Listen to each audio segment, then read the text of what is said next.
A madman with apparently a bomb in his lap parks an $80,000 pickup truck outside the Capitol and starts going on a screed of how he supports the Orange Man but still wants universal health care for all. So we're going to talk just a bit about that and how convenient that is. In other news, millions upon millions of dollars worth of equipment is left in Afghanistan for the Afghani people. And now we're talking about airstriking it. Why is this a bad idea? Well, I think you guys know, but we'll talk just a bit about that and what that means as well. The Rittenhouse case is coming up just at the beginning of next month, and it seems like the persecution is getting desperate, so we'll talk just a bit about what's going on with that. And those plastic barriers that you saw all around your retail spaces, well, they actually might have been making the coup worst. So we'll talk just a bit about that. It's going to be all this and more. Hey, do you trust the plan yet? Especially after the guy sitting at the Capitol. Do you trust the plan yet, you guys? I'm J. Edgar, and this is Contemporary.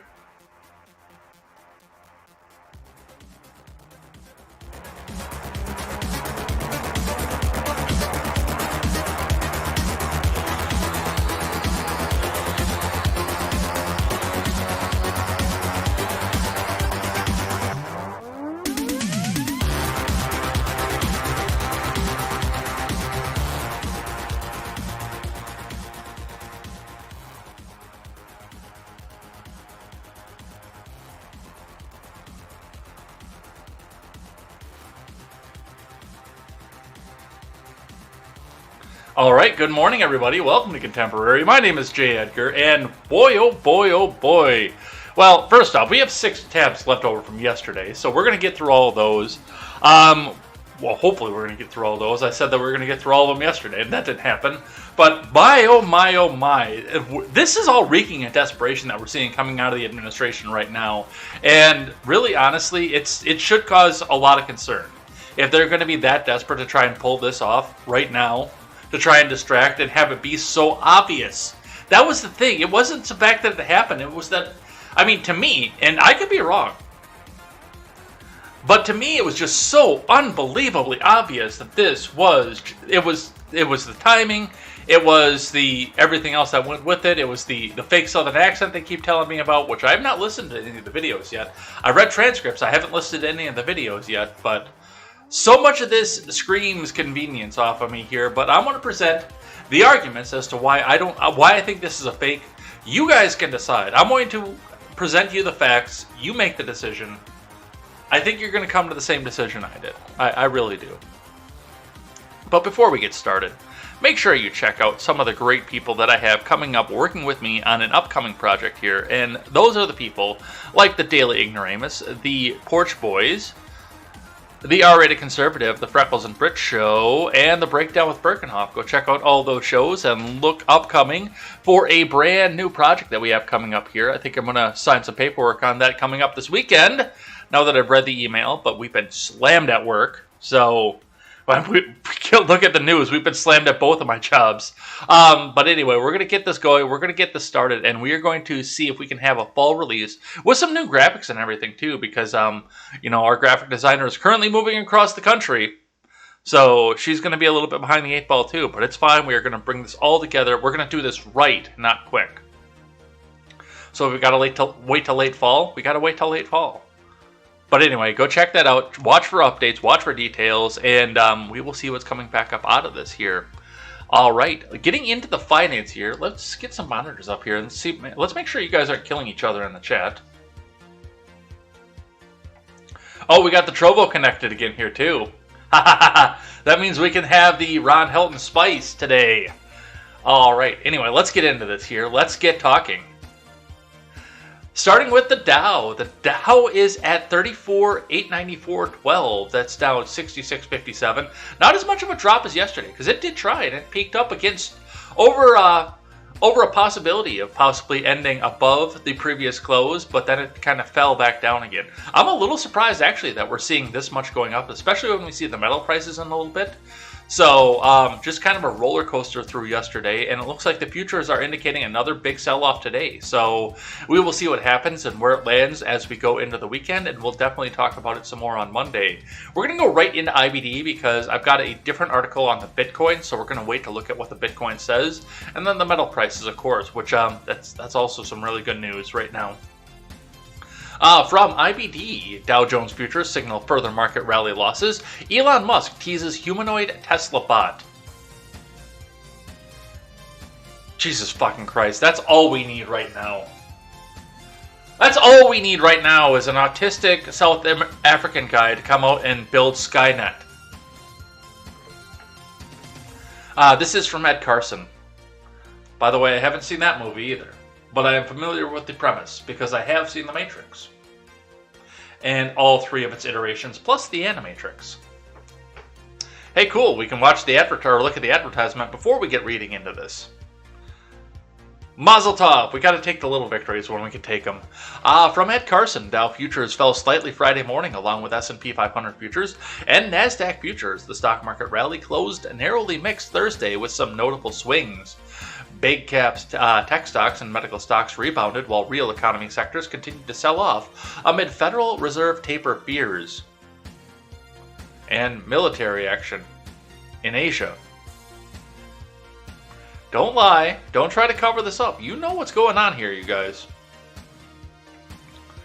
AMAT stock and Deere headline key earnings reports overnight. Yeah, we're getting into harvest season, so Deere's going to start going up. The Tesla AI Day event Thursday, and it's AI too, of course it is. Thursday night focused on high-level discussions of the company's self-driving technology and touting a humanoid Tesla bot. There was some positive action in Thursday's market rally beyond the major indices rallying off lows. Nvidia cleared an early entry of 197.80 as it rebounded from its 50-day line on strong earnings. Still, while Nvidia rose 4% to 197.98, that was well off intraday highs of 204.95. AMD edged higher, while Marvell Technologies rose 2%, rallying off its 50-day line. Microsoft and Adobe powered up about 2% to new highs, and Netflix rallied 4.2%. After the close, Adobe said it would buy Frame.io, a leading cloud-based video collaboration platform, for $1.275 billion. Adobe stock was not active in overnight trade. Is this going to be a YouTube competitor or maybe a Zoom competitor? I don't know anything about Frame.io. Let's go find out. Frame.io. The modern video workflow redefined. Cloud-based collaboration platform enables you to stay connected with your teams on video, images, and more from anywhere on the planet. So this is going to be a Zoom competitor, it looks like. And of course, Adobe's going to go grab it because why the hell wouldn't they? Why is Vice and BuzzFeed on this? I don't know.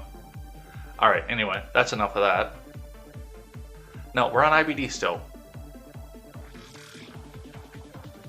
Cisco rebounded from morning lows to rally to a 2-year high following earnings. Cisco stock climbed 3.8% to 57.27, back above a 55.45 buy point.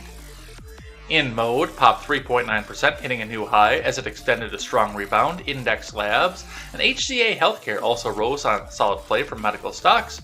Macy's broke out on strong earnings, guidance, and more, surging nearly 20%.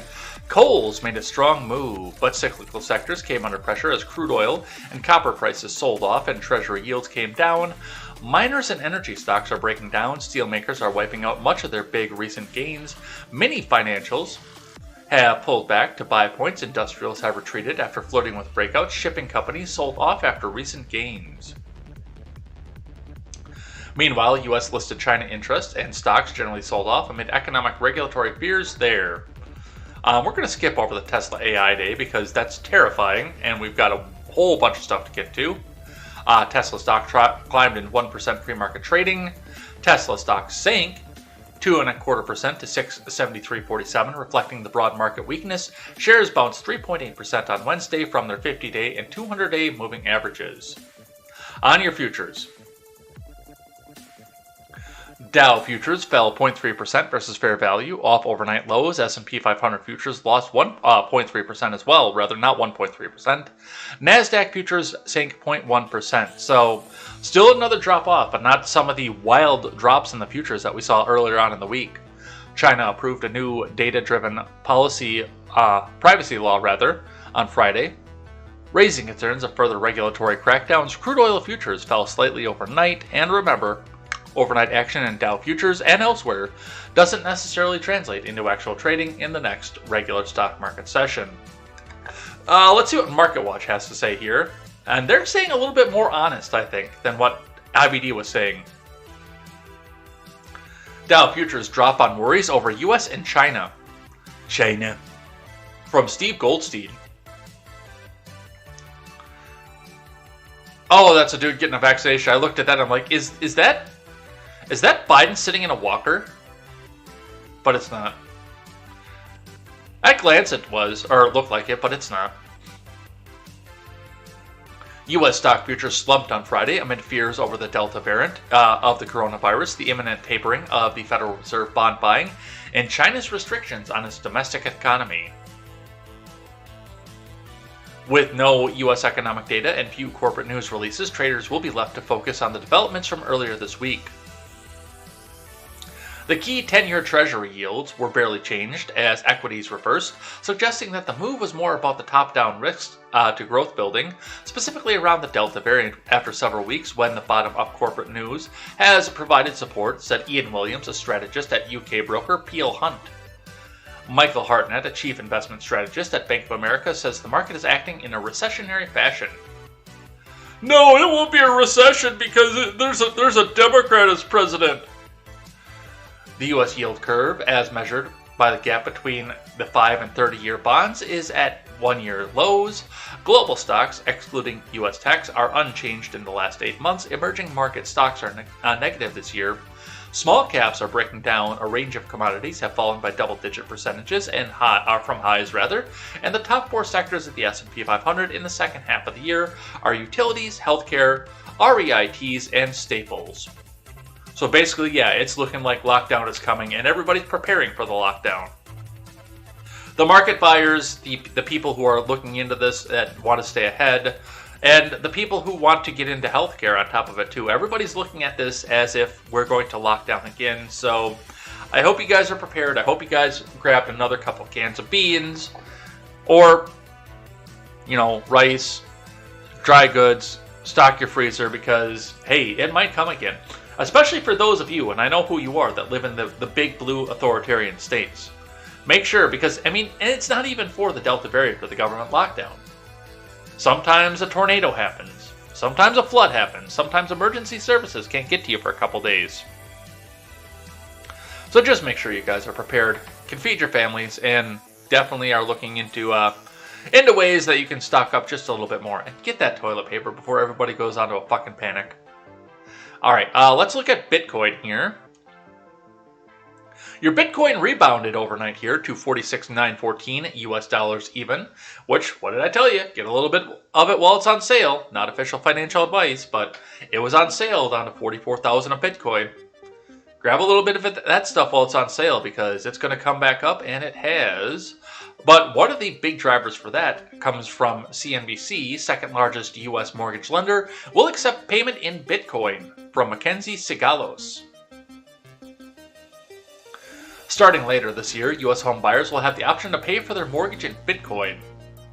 United Wholesale Mortgage, which made its public debut in January via a special purpose acquisition merger, announced plans this week to accept cryptocurrency for home loans in what is being billed as the first for the national mortgage industry. We've evaluated the feasibility, and we're looking forward to being the first mortgage company in America to accept cryptocurrency to satisfy mortgage payments, CEO Matt Ishbia said in the company's second quarter earnings call on Monday. That's something that we've been working on. We're excited that hopefully in quarter 3 we can actually execute on that before anyone in the country because we are a leader in technology and innovation. The Michigan-based mortgage company confirmed to CNBC that it's aiming to start by accepting Bitcoin, though UWM is in the process of evaluating Ether and other cryptocurrencies as well. We're evaluating the feasibility and requirements in order to accept cryptocurrencies to satisfy mortgage payments, said Ishbia in a tweet via the company's account. UWM, the nation's second biggest mortgage lender after Quicken, the Detroit-based lending giant owned by Rocket Companies, works solely through wholesale channels, meaning that the company employs a fleet of brokers who then connect clients to their home loans. The push into decentralized digital money comes at a time of heightened scrutiny of crypto from all sides in the US. I have questions. Now, one of the big questions that I'm going to have is going to be, does your Bitcoin payment, does that reflect the current value of Bitcoin? Are you buying your house in Bitcoin, essentially? Or are you buying it in US dollars? And therefore, if Bitcoin jumps up to $400,000, are you suddenly rich and you can pay off your home? Or are you actually buying it in Bitcoin, so your home value is going to be pegged to Bitcoin rather than US dollar? I have a feeling that's what it's going to be. It's just going to be whatever the conversion rate back to US dollar. And the house value is going to retain its value in the US dollar. I've got a feeling that's what it's going to be because, as stable as we've seen Bitcoin, it's staying steady between 30,000 and 50,000 pretty steadily throughout this administration. It's still not a stable asset as far as price fixing goes. So, pegging the value of a house to the Bitcoin could be suicide for some home buyers. Financial suicide, anyway. So I've got this feeling it's just going to be whatever the current price of Bitcoin is versus what your home's value and your mortgage payment is in US dollars, and that's how it's going to be. But it's an interesting idea, and once again, I keep saying, if you have an opportunity, if there's a place that you can spend your Bitcoin, or your Ethereum, or your Doge, or whatever the fuck it is, that's going to make the value of these and the staying power of these currencies stay in the market. I'm sitting on a little over $1,000 worth of Doge right now because I threw $20 at the right time. I can't spend it on anything. It's worthless, essentially, unless I take it out and convert it to the US dollar. But still, I threw a little bit of money at it at the right time, and I'm keeping it in there. Until it goes either bust or supernova, one of the two. I'm keeping it in there. Because fuck it, it was $20. But with that, we are seeing here, some place to spend your crypto. Will it work out? I have no idea. But it's an interesting thought. All right, let's look at the metal prices and get into the big news of the day. Looking at your current scrap metal prices, and we see a lot of red over here, by the way. Your national steel average is down to 152 a ton. Copper is down to 328 a pound. On average, your aluminum is staying somewhat steady here, but we'll see a little bit of drop in here. Look at all that red right now, just in your copper markets, everywhere. All that red. Brass shells, brass, steel. Iron is going down, cast iron, rotors. Complete car, shreddable steel. Aluminum siding, aluminum is down. Well, some of it's down. Catalytic converters are down. Motherboards are down. Hard drives are staying steady. But yeah, metal took a tumble over the day. And once again, this will depend on your local market and your local need. But this is national averages right now. And yeah, it's everywhere.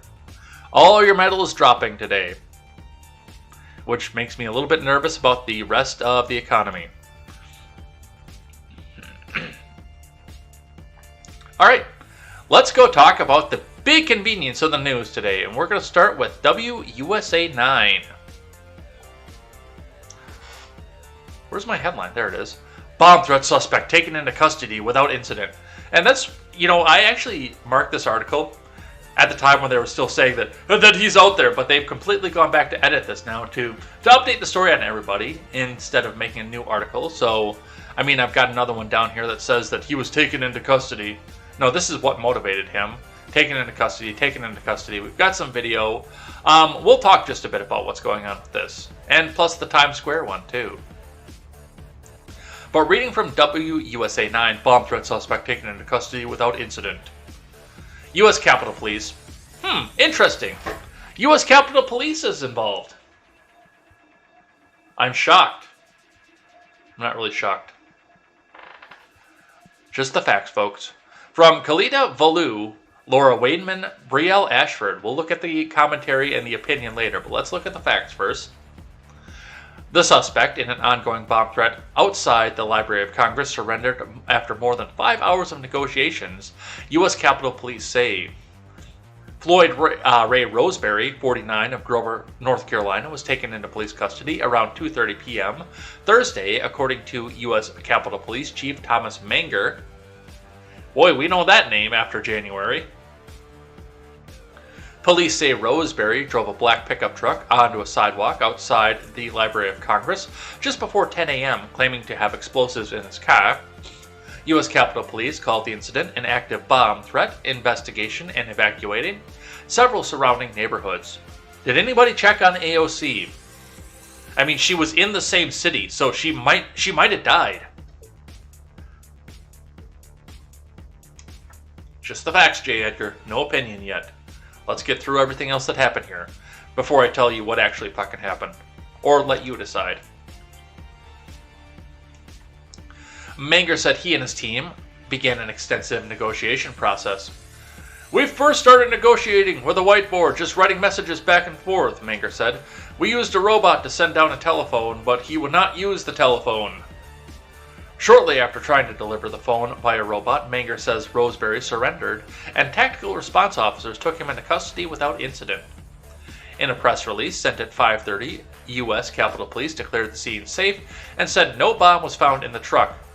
Shocker of shocks! But possible bomb-making materials were found. Our investigators are working closely with the U.S. Attorney's Office for the District of Columbia to determine the charges, USCP statement said. No, we're never going to hear this guy's name again. And he's not going to get charged. Chief Manger said he does not yet know Roseberry's motive. I know. What? Just the facts yet. No opinion yet. We'll get through everything else before we start proffering opinion. Just the facts. Just the facts.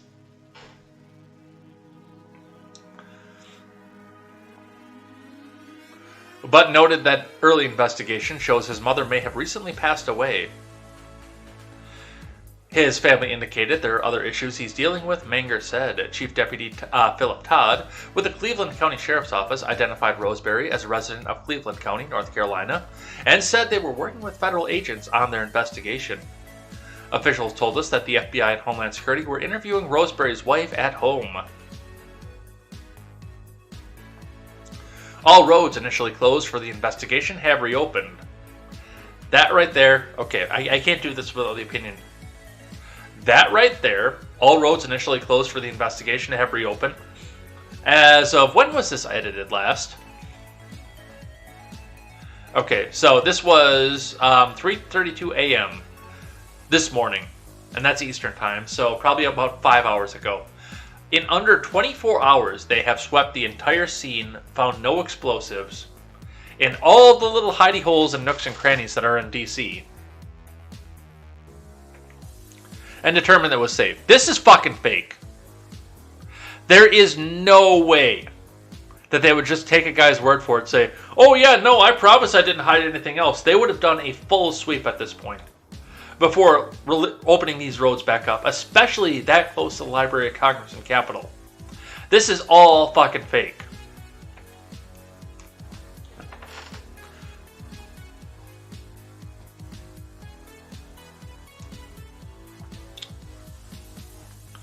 The Library of Congress's building on Capitol Hill was closed and evacuated, along with the Cannon Office building. Though the Senate and House are not in session, and most lawmakers are not in their offices, staffers in several surrounding buildings were asked to evacuate. The Metro Police Department officers went door to door in southeast neighborhoods to evacuate residents. The following roads were initially closed, but have all since reopened. 2nd Street Southeast to 4th Street Southeast. A Street Southeast to Independence Avenue Southeast. Capitol South Metro Station reopened around 5 p.m. following the incident. ATF Washington officers and the FBI Washington Field Office's National Capital Response Squad are assisting Capitol Police with the investigation. Here's an early look at Thursday morning's active scene, and then we're going to look at some videos of what this guy had to say.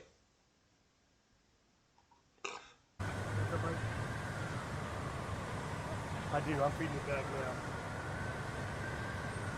Yeah, I'm good. I don't know if this is the greatest spot. I mean, it's funny.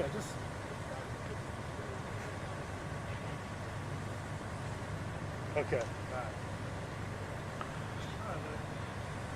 Hey, I got to talk to you later about some stuff.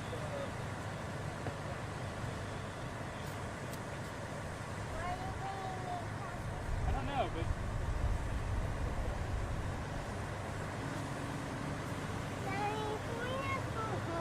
Yeah, we're going to have to because something's going on at the Capitol.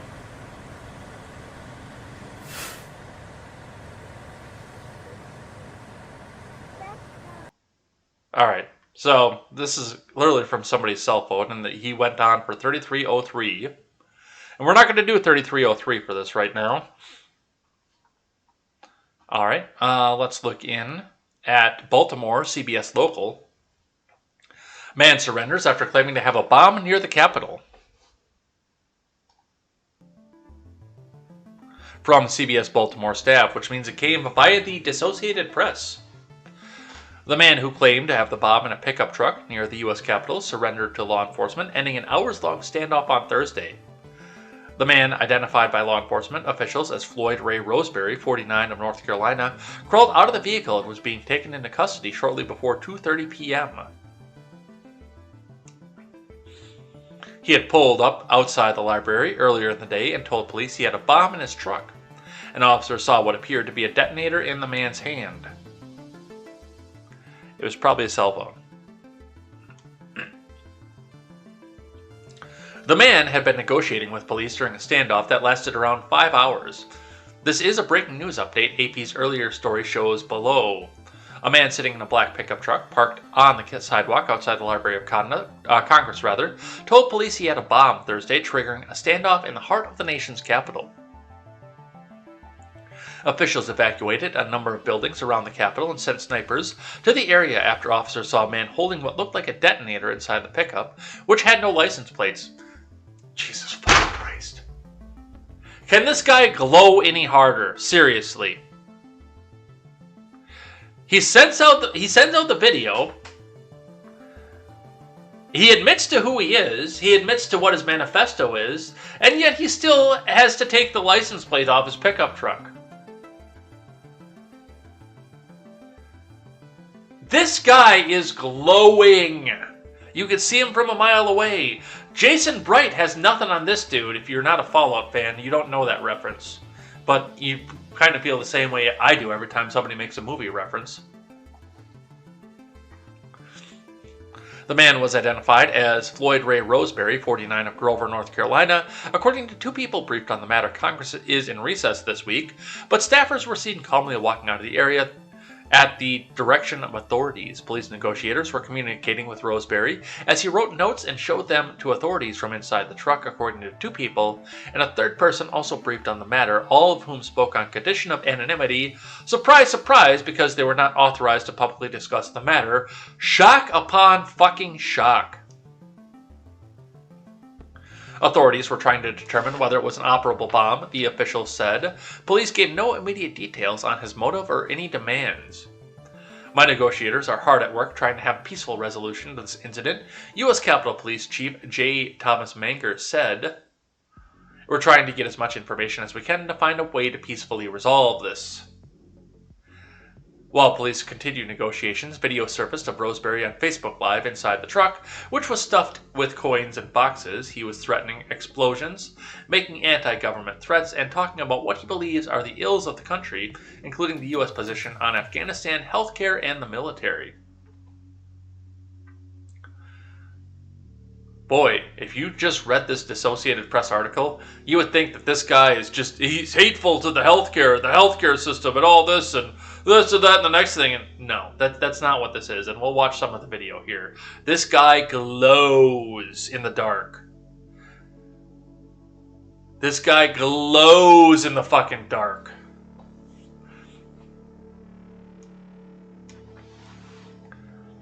He said Democrats need to step down. He also said he loved the president, Democrat Joe Biden. But Facebook removed the video a few hours after they were apparently filmed. Roseberry did not appear to have a specific demand for law enforcement other than to speak with Biden. Yeah, okay. Roseberry's ex-wife, Crystal Roseberry, said she had seen images of the man in the standoff at the Capitol and confirmed to the Associated Press that it was her ex-husband. She said he'd never known him to have explosives, but that he was an avid collector of firearms. Oh, was he? Oh, was he? Was he really an avid collector of firearms? Oh, does this not just immediately fit the narrative that we're trying to push here? Alright, let's listen to what this asshole had to say. So, Ryan J. Riley is the first one out here, which I don't even know who that guy is. He's a HuffPo senior justice reporter. And of course it's fucking HuffPo.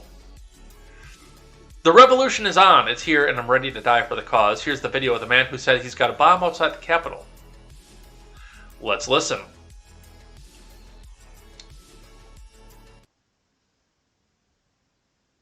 If you blow my truck up, man, hey. It's on you, Joe.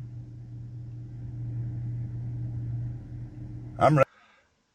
Okay, just on those first couple lines, what does it sound like to you? Well, my mama always said stupid is as stupid does.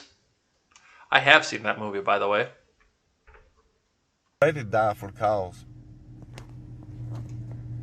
And brother, you said if you could do anything to save one life, you said you'd do it. Well, you got a chance. I want to go home Sunday. I want to go home and see my wife.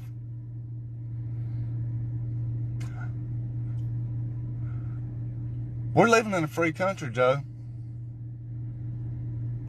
Choice yours. If you want to shoot me and take the chance of blowing up 2.5 city blocks, because that toolbox is full. Ammonium nitrate, it's full. I don't want to die, Joe. I want to go home.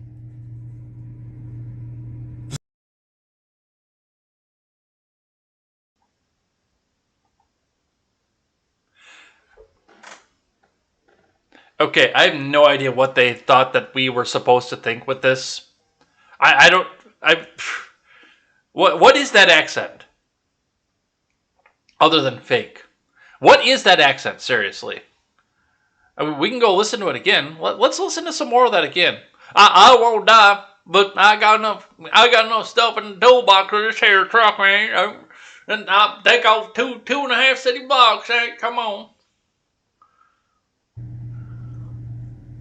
I'm ready to die for the cause. And brother, you said if you could do anything to save one life. Won't lie. You said you'd won't do lie. it. Well, you got a chance. I want to go home Sunday. I want to go home and see my wife. I want to go home Sunday. Okay. All right. There's some more video of this one here. Richard Hanania on Twitter says, Capitol Hill bomber wants you to know he's very anti-racist and down with LGBT, though he doesn't like the Afghanistan withdrawal.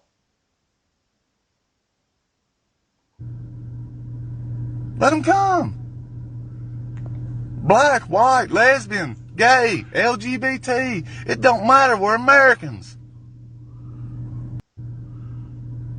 Let him come. Yeah, that sounds like the typical mega supporter that the mainstream media wants you to believe is out there. Doesn't it? All right, one more here for you. Jessica Green has this one out here. Alex Jones predicted this too, just saying. DC bombing suspect Ray Roseberry says there are 5 total bombs in DC that will blow up if he's shot. I'm here for a reason. I'm here for the American people. Let's listen. But I'm telling you, them snipers come in, they start shooting this window out. This bomb's going off because it was built by y'all's people. That is an $80,000 pickup. I can just see it from the entertainment center sitting out here. This is a brand new truck, by the way. People y'all had in the military. Y'all were the ones that trained the man to build it. He blowed his legs off building them. He blowed his legs off, Cletus. Oh, you want me to buy this? That's the worst part. You want me to buy this? So this thing's right. And when he tells me that when the decimals hit certain peak, that it'll go, it's going to go. Don't do it, Biden. Don't pull that trigger, because if you do, there's 4 more going off. 4 more. And I ain't got hands on none of them. They sitting in cars all over this fucking place around here, because you... They sitting in cars all over this fucking place. What kind of character are you trying to put up for this? No, I don't believe you. I don't.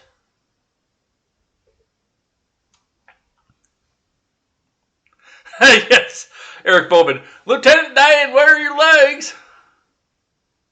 You thought the South wasn't coming. Well, Joe Biden, the South's come. The roads are blocked. And I'm waiting on your phone call. It's your call. You got an option.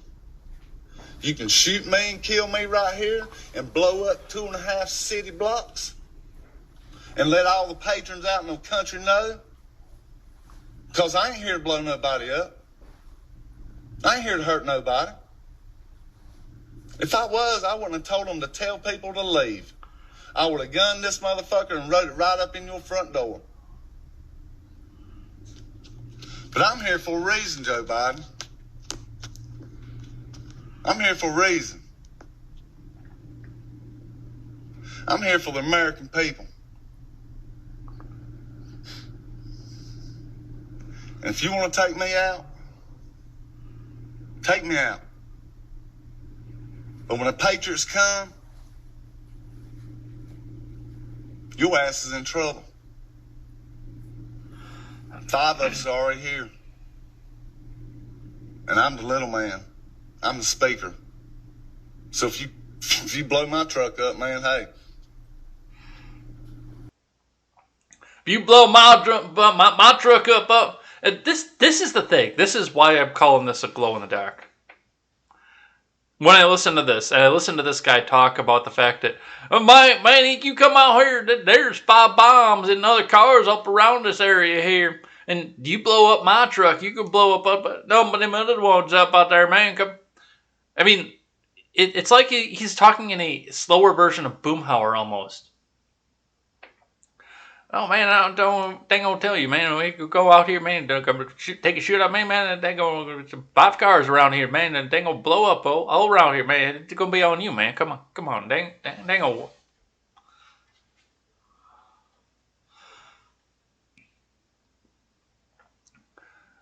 What? And that's where I'm having a problem with this, because here we go. We look back at what's on WUSA 9. Oh, shut the fuck up, you.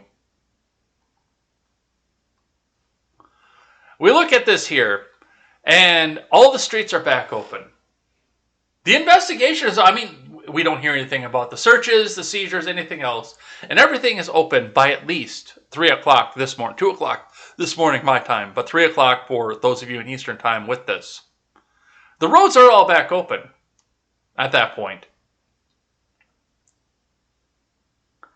After he said, oh man, there are 5 other bombs out there, man. This is bullshit. This was bullshit from the start, and when he surrendered without incident, it seemed to come after several hours of people on Twitter pointing out the fact that there's no way this is fucking real. The FBI and the Capitol Police looked at this and said, fuck, we overplayed our hand. We gotta pull this guy in, because we can't Nobody believes the standoff bullshit. And I pointed that out on Twitter yesterday too. I said, only the most rock-ribbed anti-Trumpers, they're the only ones that believe that this is actually somebody that's out there to blow up the country. They're the only ones that believe this, because everybody else is looking at this and says, fake, fake, this is an FBI agent, this is all fake. Which it was. You can't argue the timing.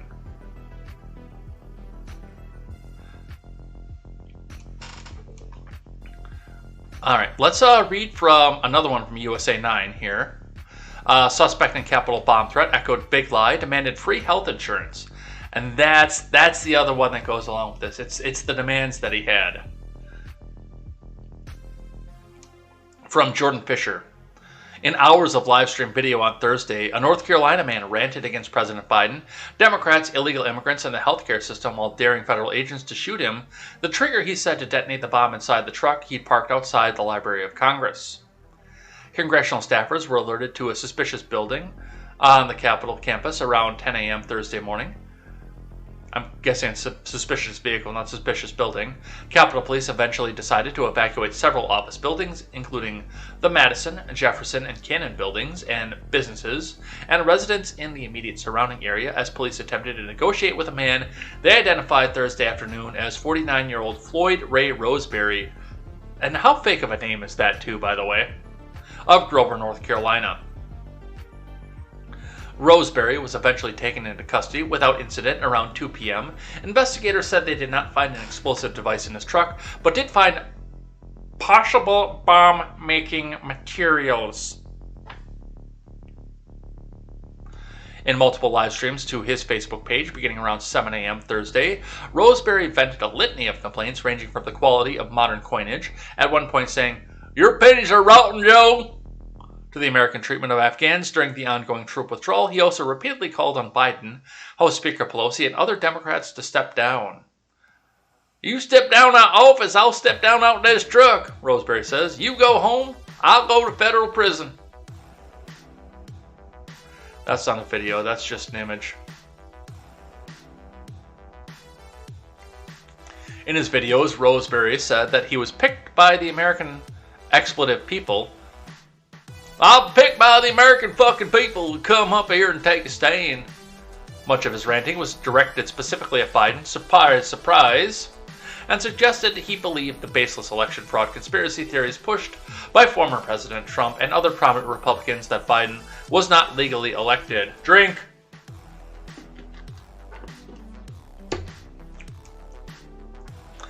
I just got chose for the job, unlike you," Roseberry said. "This ain't about politics. I don't care if Donald Trump never become president again. I think y'all Democrats need to step down. Y'all need to understand people don't want you there." The truck Roseberry drove from North Carolina was filled with bags and tubs of loose change, apparently designed to turn the vehicle into a huge IED. Or maybe it was just his fucking life savings. No, not with an $80,000 Chevy. Roseberry was vague about the nature of the supposed explosive device. At one point, he claimed to have a toolbox full of ammonium nitrate. At another, he said police should ask their experts what a 7-pound bag of gunpowder would do with 2.5 pounds of tannerite.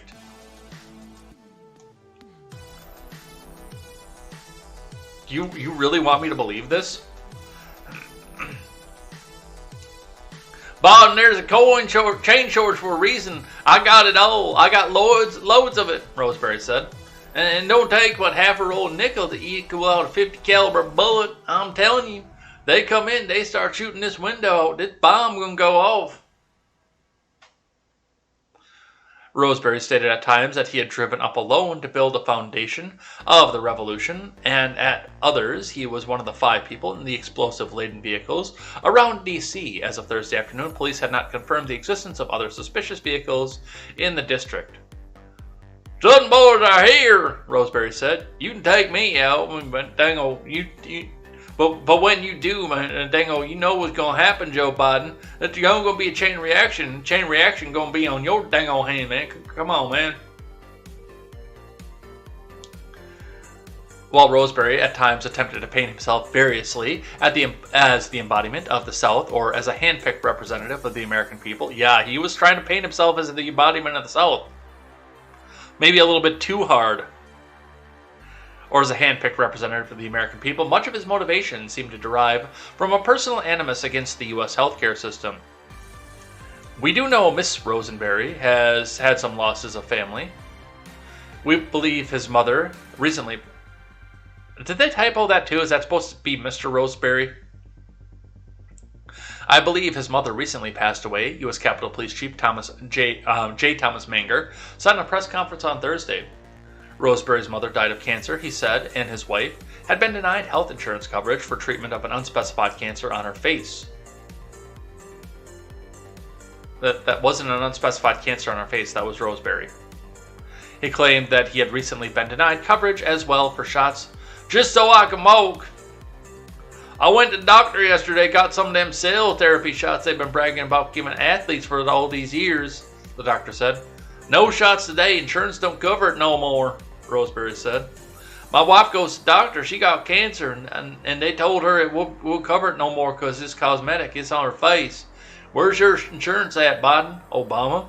You keep letting all these illegal Mexicans in here, these illegal immigrants from Afghanistan, so we're going to have free health care for us. You're fucking giving it to them. The South's fed up.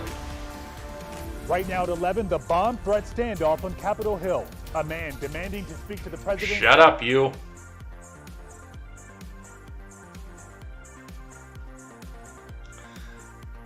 Roseberry's home state of North Carolina is one of a dozen states with Republican-controlled legislatures that has not yet adopted expanded Medicaid eligibility granted by the Obama-Biden admin's signature healthcare legislation, the ACA.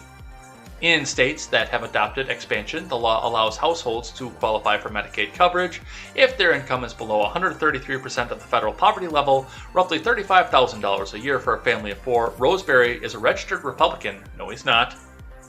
I promise you he's not. See, you can say this in WUSA 9, but, you know, with the accent, with a brand new truck, with all of this glowy bullshit. No, he's not. I promise you. There might be a Floyd Roseberry that's a registered Republican, but it wasn't that guy.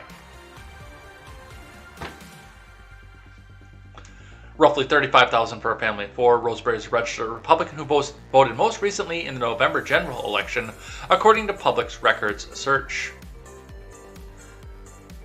Okay. The Medicaid coverage, if the income is below 133% of the federal poverty level, roughly $35,000 a year for a family of four. He was in D.C. in an $80,000 Chevrolet. It wasn't a GMC. He was in a brand new truck. He is not below the poverty level.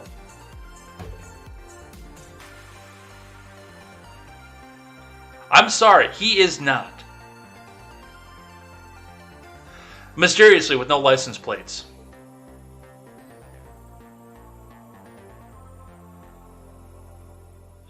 You are being played, people. This was way too convenient and easy to be happening as the narrative was being was losing control, about the Afghan situation. And they needed to put something out here.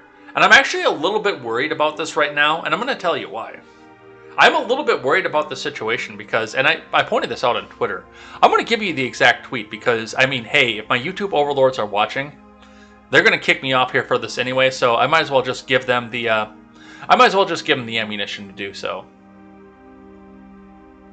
Well, let me find it. Yes, it's this one right here. So I tweeted this out yesterday because that's what we saw. Even the left was looking at this and saying, dude, this is fucking fake. This is fake. This is too easy and too convenient right now. And only the hardest core anti-Trumpers, not Trump supporters, the hardest core anti-Trumpers out there were the only ones that looked at this and said, oh my God, he's actually going to blow up the country. He's going to blow up the government. Oh my God, my pearls, my pearls.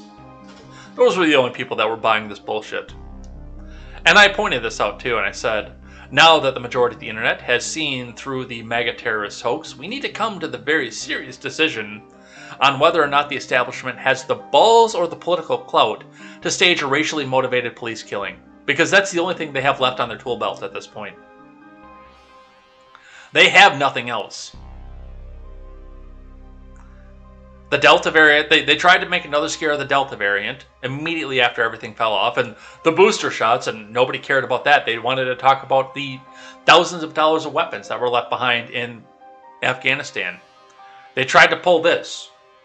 75% of Twitter looked at this and said, that's fucking fake, yo. What do they have left? And, you know, I was talking to a friend on Discord, and he says, oh, well, yeah, I mean, they could probably do a facial reconstruction and, you know, send a Capitol Police officer out to some local police department and have them infiltrate it. And, you know, in a few months, we'll see the next shooting. I said, dude, they don't have a couple months. This is going to be something they got to pull out of their ass in a couple days.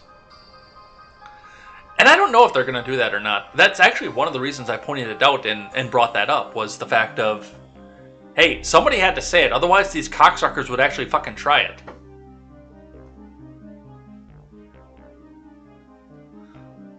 But that's what I see off of this. What do you guys think? Let's see what Mo Brooks had to say, because everyone was up in arms about that guy too. From Yahoo News, GOP Rep Mo Brooks says he understands anger at socialism amid Capitol bomb threat. From David Knowles. As U.S. Capitol Police were negotiating Thursday for the surrender of a suspect who threatened to detonate a truck bomb in front of the Library of Congress, Rep. Mo Brooks of Alabama issued a statement in which he said he understood the citizenry anger directed at dictatorial socialism. After saying he was praying for the safety of the Capitol Police and noting that violence and threats of violence targeting Americans' political institutions are far too common, Brooks expressed some degree of sympathy with those upset at the federal government.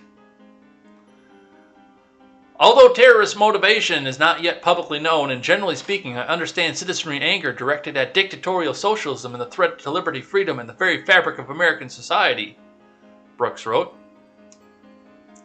The suspect, who surrendered following a standoff with Capitol Police, was identified as Floyd Ray Roseberry of Grover, North Carolina.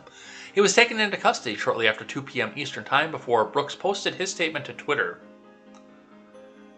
In a live video streamed to Facebook, Roseberry said he represented the South as part of a large organization. The revolution is here, I'm ready to die for the cause, as he has absolutely no explosives in his truck. What do you guys think? Bullshit or not? I mean, this was a bad look for Mo Brooks, don't get me wrong, but bullshit or not? Real or not? Fake or not? Tell me what you think with the information I've just presented to you. And if you think I'm wrong and you think that this guy is the next terrorist, the next, I can't think of the guy's name right now, the guy that shot JFK, Lee Harvey Oswald. If you think this guy's actually the next Lee Harvey Oswald, then tell me. We're going to read live chat later today, so tell me in the comments what you think about this.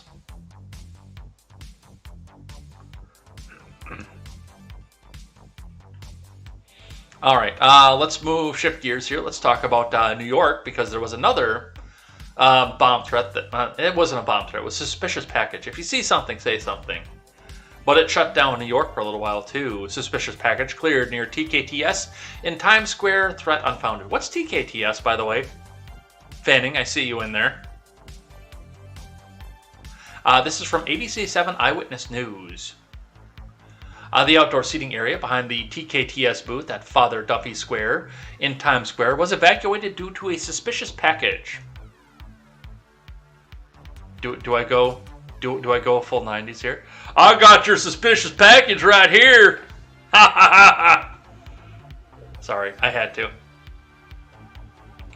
The NYPD moved people from the area before discovering that the threat was unfounded. The NYPD was acting out of an abundance of caution, both due to the bomb threat in the U.S. Capitol and a heightened concern about security in Afghanistan. West 45th to West 48th Streets in Times Square reopened to pedestrian and traffic. A man on a bicycle dropped a metal container with crackers inside near the outdoor seating area. The container was recovered and is not considered a threat. The incident is not believed criminal and police are not actively looking for the man. Now, a lot of you will come out here, and given what they just said in this article, I will give a little bit of a benefit to the doubt to the New York Police Department. And I don't do this lightly. I don't do this easily because, for the most part, as we said when we were watching the video on Daily Ignoramus yesterday, when he was showing the guy that was walking up to the police officers and asking them the typical questions that the police officers ask you when they walk up to your car. As we were watching that video, I pointed out the fact that if that was the Milwaukee Police Department, and other people said the Chicago Police Department, the New York Police Department, if that was any of these big city police departments, and I would have been doing the same thing to them, I would, by 2 minutes into the video, have the grip of a .45 planted firmly in my jaw.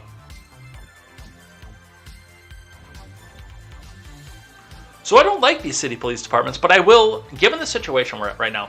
Now, not necessarily what happened at the Capitol. I think that's all bullshit, and I think they all knew that was bullshit. But definitely given the fact that, especially out of New York, where, you know, the terrorist attack happened, and we're going to go, I know that some of you are 9/11 truthers out there. I'm not. I believe that there was a terroristic attack on the World Trade Center. And we're going to go for this, what I'm about to say, on the assumption of that. But this is also the place where, you know, as the news media tries to tell you, that there was Afghanistan-funded Al-Qaeda terrorists that took out the World Trade Center. That's the mainstream narrative, and that's what the police department's working for too. So with the destabilization of Afghanistan and people saying, oh, well, the Taliban's going to start training terrorists again. Yes, I can understand an abundance of caution. But it is still funny, by the way, the fact that Times Square was shut down over a cookie tin. But I do understand their abundance of caution. So that's what we see off of that. All right, we got to move into some other news here. Let's go back into talking about the Middle East.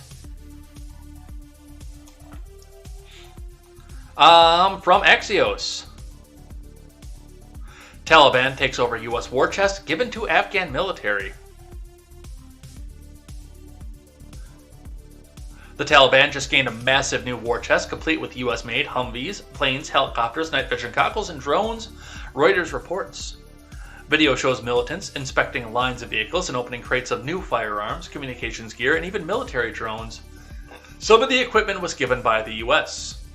U.S. officials aren't just worried that the Taliban using the weapons against civilians, they're also concerned the equipment could be seized by ISIS or handed over to China or Russia. China. The equipment includes over 2,000 armored vehicles and up to 40 aircraft, Reuters notes, citing an intelligence assessment. The Biden admin is considering launching an airstrike against the larger equipment, officials told Reuters. Are you fucking dumb? Are you fucking stupid? That is a legitimate question. Now, I have admitted on this program that I am a little bit weak on foreign policy. I know way more about domestic policy than I know about foreign policy. But even I know that now that this is in the hands of enemy combatants, or people you're trying to have a diplomatic relationship with, remember, you still have people in the airport in Kabul. You still have people in that embassy, and you still want to have an ambassador over there. What do you think is going to happen when you start airstriking and killing people in the equipment that you left behind because you want to flatten the equipment you left behind? Now, I'm not against the idea of actually airstriking and nuking that equipment. I thought that would have been a great idea. The day we pulled out of fucking Afghanistan. Now it's a diplomatic nightmare. Now it's a week later. Now it's a diplomatic fucking shit show.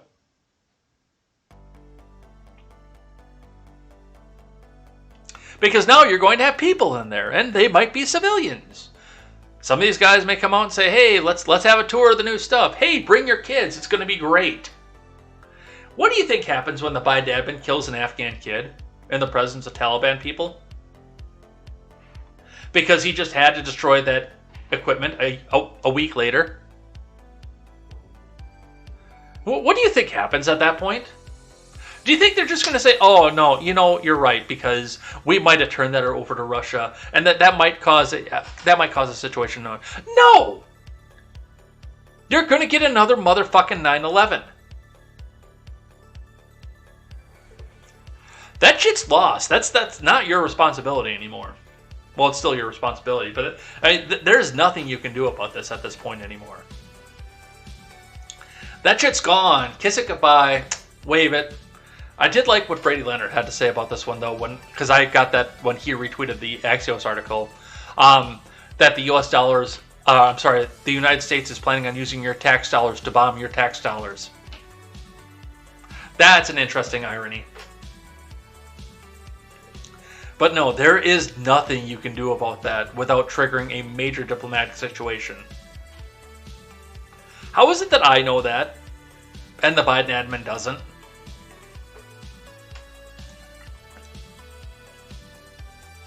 You dumb fucks.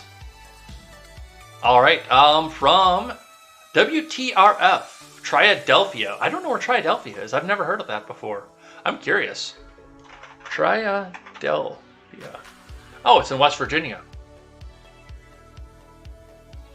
That's a little town in West Virginia. Why do they have a news station? Not gonna ask. I would expect that would be a place to find a mountain mama. Alright, Taliban captures 2,000 U.S. armored vehicles, up to 40 aircraft, and small arms. About a month ago, Afghanistan's Ministry of Defense posted on social media photographs of 7 brand new helicopters arriving at Kabul delivered by the U.S. They'll continue to see a steady drumbeat of that kind of support going forward, U.S. Defense Secretary Lloyd Austin told reporters a few days later at the Pentagon. In a matter of weeks, however, the Taliban had seized most of the country, as well as any weapons and equipment left behind by fleeing Afghan forces. Video showed the advancing insurgents inspecting long lines of vehicles, opening crates of new firearms, communications gear, and even military drones. Everything that hasn't been destroyed is the Taliban's now, one U.S. official, speaking on the condition of anonymity, told Reuters. Current and former U.S. officials say there is concern that those weapons could be used to kill civilians, be seized by other militant groups such as the Islamic State, and attack U.S. interests in the region, or even be potentially be handed over to adversaries including China and Russia. China. Yeah, this is a lot of the same information that's in the other one. The Biden admin's considering bombing the shit out of that fuck. Why are you so dumb? Why are you so stupid? Poppy?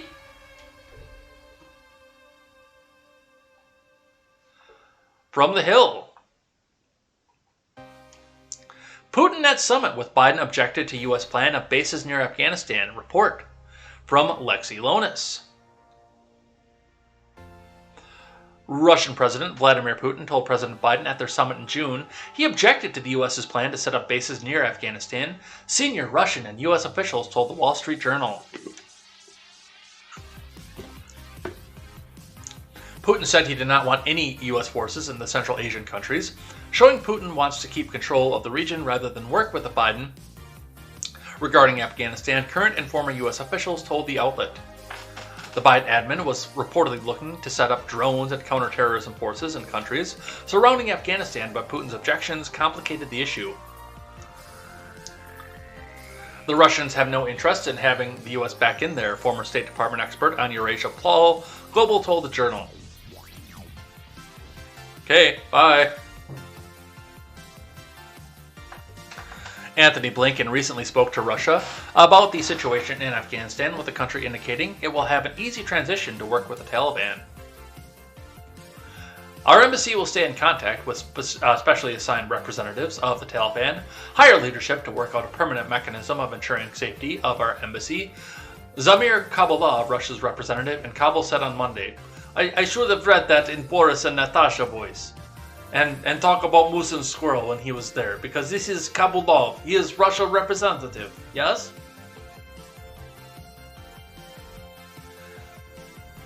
Are you surprised that Putin doesn't want troops over there where he thinks he's going to go in and sweep and take that? Which, by the way, mazel tov, good luck. You can spend 20 years in there. Enjoy!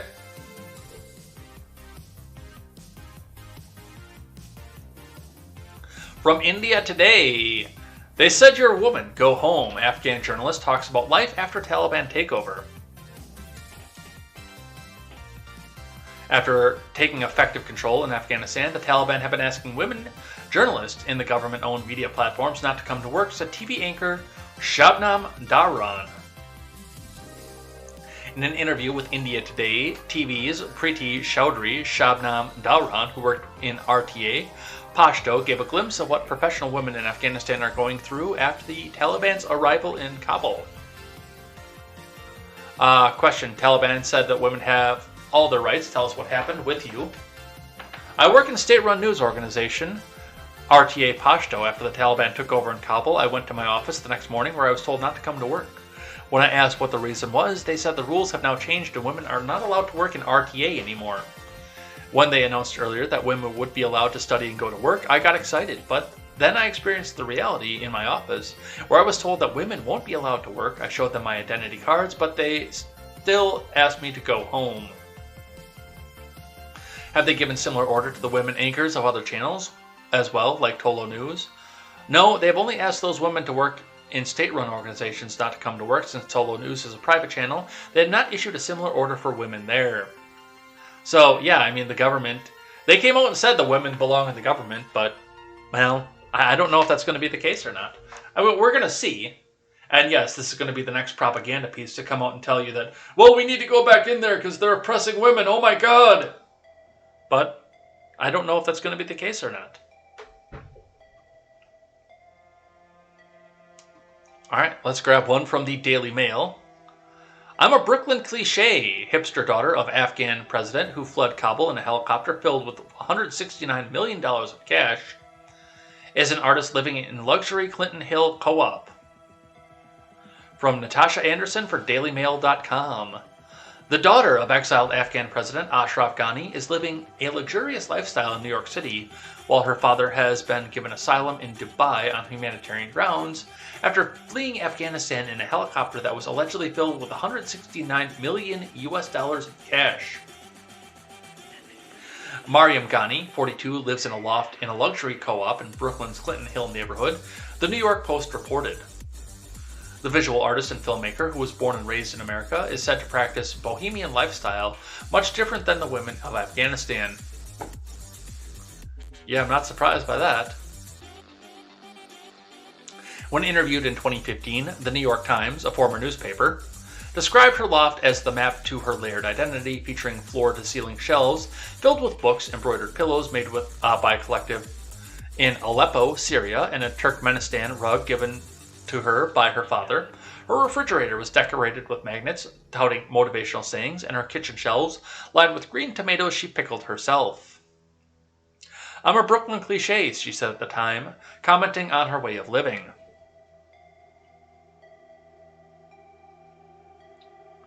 There's the apartment, there's the building. Ghani, who refused to speak with reporters about the ongoing takeover of Afghanistan, is encouraging Americans to advocate for the Afghans whose lives have and continue to be impacted by the Taliban's insurgents in the country. She posted on social media Tuesday answering the questions, what can we do to help Afghans right now? Well, you can probably sell your apartment and get a few of them moved over here. You can do something. We gotta cite to Fanning again because he can probably tell us here. What does it cost to live in Clinton Hill? How much money can this woman raise to import her countrywomen and men? Just by selling this apartment and all the shit in it. Going off and living in a $100,000 house in Wisconsin. How much money could she raise by doing that? Because I'm betting it's a whole bunch.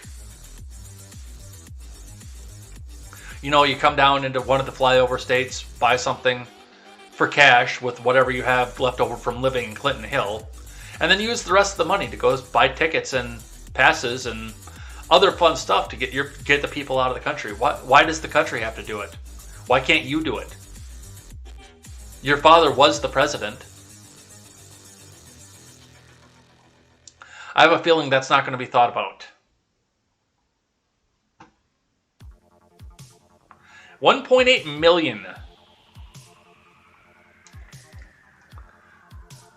All right, let's see. What else do we have here? So this is an interesting one. Now, I'm not going to read the entire transcript of this. I scrolled down just to see if there was video or short video of this. But I will put this in the Discord for you guys, because ABC News appears to have not aired 900 plus words from Biden during the interview on GMA, Good Morning America. Here they are.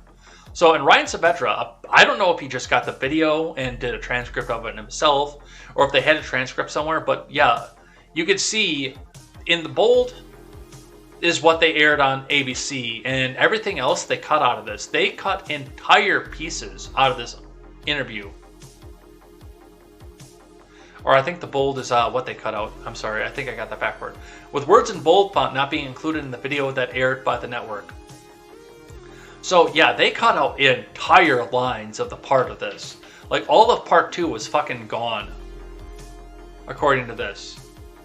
So there was a lot more that Biden had to say. I'm about halfway through reading this myself.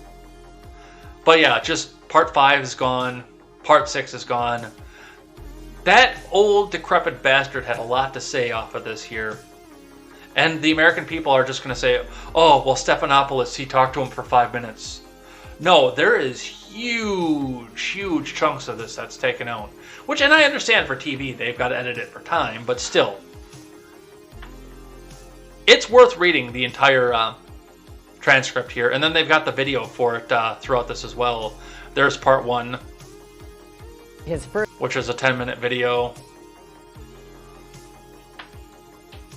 There's part 2, which is a 5-minute video. I got a feeling that there's even more than that got cut off of this here. So, yep, this is going in the Discord. Let's do this right now. And you guys can go see what they cut off of this. It's interesting. Just even having the half that I've read, I'm very interested in what's in this and where it goes. It is in general chat in the Discord if you guys want to go check it out. Definitely worth a read. All right, let's shift into the other big news of the day yesterday. There was a lot of big news yesterday. A lot of people had a lot to say about it too. From Ars Technica. OnlyFans bans sexually explicit content to appease banks and payment services. From John Brodkin. Now, this is, I haven't seen anything on that, Sully, so if you want to throw something in the Discord on that, I will talk about it. I definitely will, but I haven't seen anything about that yet. OnlyFans bans sexually explicit content to appease banks and payment services. From John Brodkin. So I'm going to read to you what Ars Technica had to say about this, and then I'm going to give you my take on it, because I've got a couple of different takes on this. The first take I'm actually going to give to before I read this is not as bad as Twitter tried to make this seem yesterday. This is not the same thing that Twitter tried to make this out to be yesterday. And I'm going to explain to you why, and it's going to be, I think, somewhere in the article too. Let's see what John Brodkin had to say. OnlyFans announced an upcoming ban on sexually explicit material in a move that will affect a large amount of the content that creators post on the platform. Nudity will still be allowed, but OnlyFans has yet to detail where it will draw the line between acceptable and unacceptable content. Critics of the move pointed out that it will reduce income for sex workers who help make the site popular. OnlyFans said in a statement that it's making the change to comply with the requests of our banking partners and payout providers. The new strategy also seems to be a part of OnlyFans' attempt to attract investors at a valuation of $1 billion, a project that reportedly hit a roadblock because of the site's racy content. Effective October 1st, 2021, OnlyFans will prohibit the posting of any content containing sexually explicit conduct. OnlyFans said in a statement at the company provided to ours. In order to ensure the long-term sustainability of the platform and to continue to host an inclusive community of creators and fans, we must evolve our content guidelines. Creators will continue to be allowed to post content containing nudity as long as it's consistent with our acceptable use policy. OnlyFans did not define sexually explicit conduct or provide guidelines on what will and won't be allowed. The company said it will be sharing details in the coming days, and we will actively support and guide our creators through this change in content guidelines. The acceptable use policy currently says that content featuring sexual activities is allowed if it features only consenting adults and is not filmed in a public place. So there will presumably be some changes to that text by October 1st. OnlyFans, a UK company founded in 2016, says it has 200 employees, 150 million registered users, and over 1.5 million content creators. It says it has paid out over $3 billion in creator earnings since its founding. Sex workers built OnlyFans into a major platform. OnlyFans would be nothing without the sex workers whose labor built it up into a major platform, journalist and labor organizer Kim Kelly wrote on Twitter today. Now it's tossing them aside and removing a vital source of income from a population of workers who are disproportionately marginalized and have no protections under U.S. labor law. OnlyFans' move away from NSFW content includes this week's launch of OFTV, which it calls a curated platform, where all content is required to meet our minimum quality and safe for work standards. So, just reading from this, now, and Ben Wild said it off in said it in the chat over there too, that this means this is OnlyFans shutting down. They're not shutting down. For the way that I read this article, and I might be wrong off this, and actually this paragraph kind of throws this into question for me too. The way that I read this is that, I mean, the pretty girl stuff, the solo stuff, the artful stuff where the girl's got her fucking titties out, that's still going to be there, like Playboy level stuff. That stuff is still going to be there, but the people who are fucking on camera daily and begging for donations, that's not. Which, I mean, I knew it was there. I don't know if it's going to go to bikini only or not. As far as I understand it, the major source of revenue for OnlyFans isn't necessarily the fucking stuff, but it's the girls who come out and say, hey, give me some money on OnlyFans and I promise I'll treat you like my boyfriend for a little while. I thought it was that shit, to be completely honest. As far as where this goes as well, one of the things that I looked at with this is the fact, and this has been pointed out to me on numerous occasions, that this is because the big porn sites and the big porn producers are pissed with OnlyFans. Which is, I mean, it's a similar situation to what I'm doing here. In fact, it's almost the same situation. For generations and years, if you wanted the news, you had to get it from a $1 million company, highly curated, highly edited, with millions of dollars worth of camera equipment, $10,000 worth of audio equipment, every person on screen wearing a $10,000 suit, with $1 million salary. And here I am, begging you for donations, buymeacoffeeplease.com, buy me a coffee, the links are in the description. I'm here begging you for a donation in a $20 Kohl's t-shirt and my uniform pants for work, talking into a $50 webcam and a $20 microphone. In fact, the most expensive part of my setup is the computer I just bought, the $1,000 computer sitting next to my knee. I don't have millions of dollars investment into this, and that was the same thing with the porn industry. If you wanted to watch that porno, you got it on a VHS or a DVD that you hid in your sock drawer, that was mass distributed by a big producer system, where everything was curated and everyone was tested. And I think that was probably good that everyone was tested. But I mean, you have millions of dollars of cameras, millions of dollars of microphones, staff that are standing around here beating off while they're moving the camera around. Oh yeah, right there. Yep, get into that angle right there. Oh yeah, Jenna, you're doing great. Look at that. Oh, great.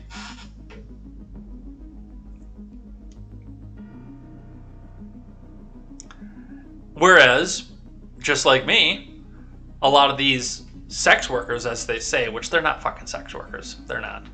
They keep trying to say they're exactly like hookers. They're not. But these sex workers can come out and say, oh, well, I can do the same thing without all the overhead, and I can do this with my cell phone and a webcam in my bedroom. With all the big studio space. Look at all the money I can make off of this and bypass the big porn producers entirely. And that's where I think a lot of this was, because a lot of the porn producers looked at this and said, look at all the fucking money that we're losing. We've got to come out here and we got to do something about this. And they put the elbow into the investors, into OnlyFans. Now, whether or not they're still going to have the nudie stuff, the pretty girl stuff, I don't know. I know they're still going to have the pretty girl stuff, obviously. But if they're still going to have the titties, I don't know what that's going to be.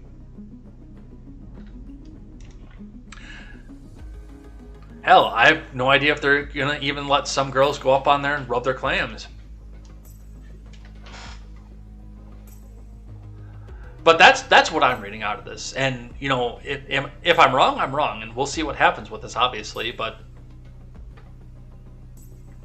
one of the other things that was pointed out, and I was having this in a Discord conversation yesterday, is if you look at this, I think if this is actually what's going to happen, and they're going to, even if they go as far as to eliminating the masturbation stuff, I think you're going to see a lot of a solution to the labor shortage problem very, very quickly, starting on October 2nd. What do you guys think?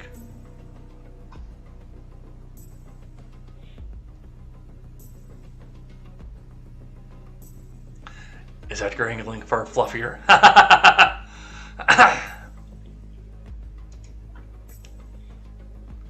Yeah, no, the Insta thoughts. Yeah, I mean, and there's some of them that are going to make it too because they've never done nude content. There's Kerrigan Taylor I follow on Instagram. I don't do any of the OnlyFans because I'm... What's the word for what I am? Oh yeah, cheap. That's what I am. So I don't do any of the OnlyFans stuff, like any of the buying content. I just watch whatever they have on Instagram anyway, because, I mean, I can Google it too. You can Google titties and see titties. But there are some of the, like Kerrigan Taylor, doesn't do any nude content on her OnlyFans and still makes millions of dollars a fucking month. I don't understand that, but still does. There are people like that are going to make it no matter what. But yeah, I don't know what this is going to be or where this goes, but apparently they're going to do something.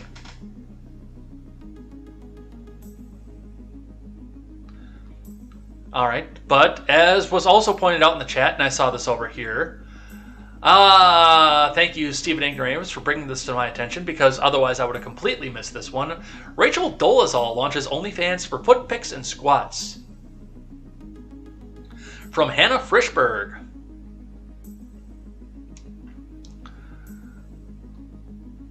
She's dipping her toe into the water of OnlyFans. Infamous race faker Rachel Dolezal announced her new hustle, selling foot photos on the NSFW content subscription service. I got approved, link in bio. The 43-year-old, who is notorious for being white but pretending to be black, captured in an Instagram image of her new OnlyFans page.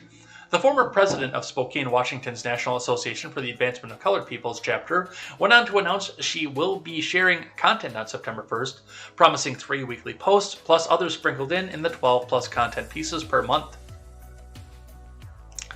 She's currently offering the first 10 subscribers 40% off, or just $3 for their first 30 days. A little something for almost everyone, she promises on-the-fence subscribers, noting they can cancel at any time, including after the 30-day discount subs. According to bullet-pointed list, her future OnlyFans content will include Monday motivation, gym, fitness, squats, and other stuff, followed by Wednesday workday, hair, chair, conversations with my clients, hair tutorials, and Friday unwind. I bring in the art, I bring in the wine drinks, watch me create and discuss my art. Alongside these routine themes will be postings of other random stuff, including foot pics and posts of me using stuff people buy me from my Amazon wish list. So she's basically gone from being a race hustler to a thought. Buy me stuff on my wish list and I'll model it, I promise. And I'll give you a special thank you.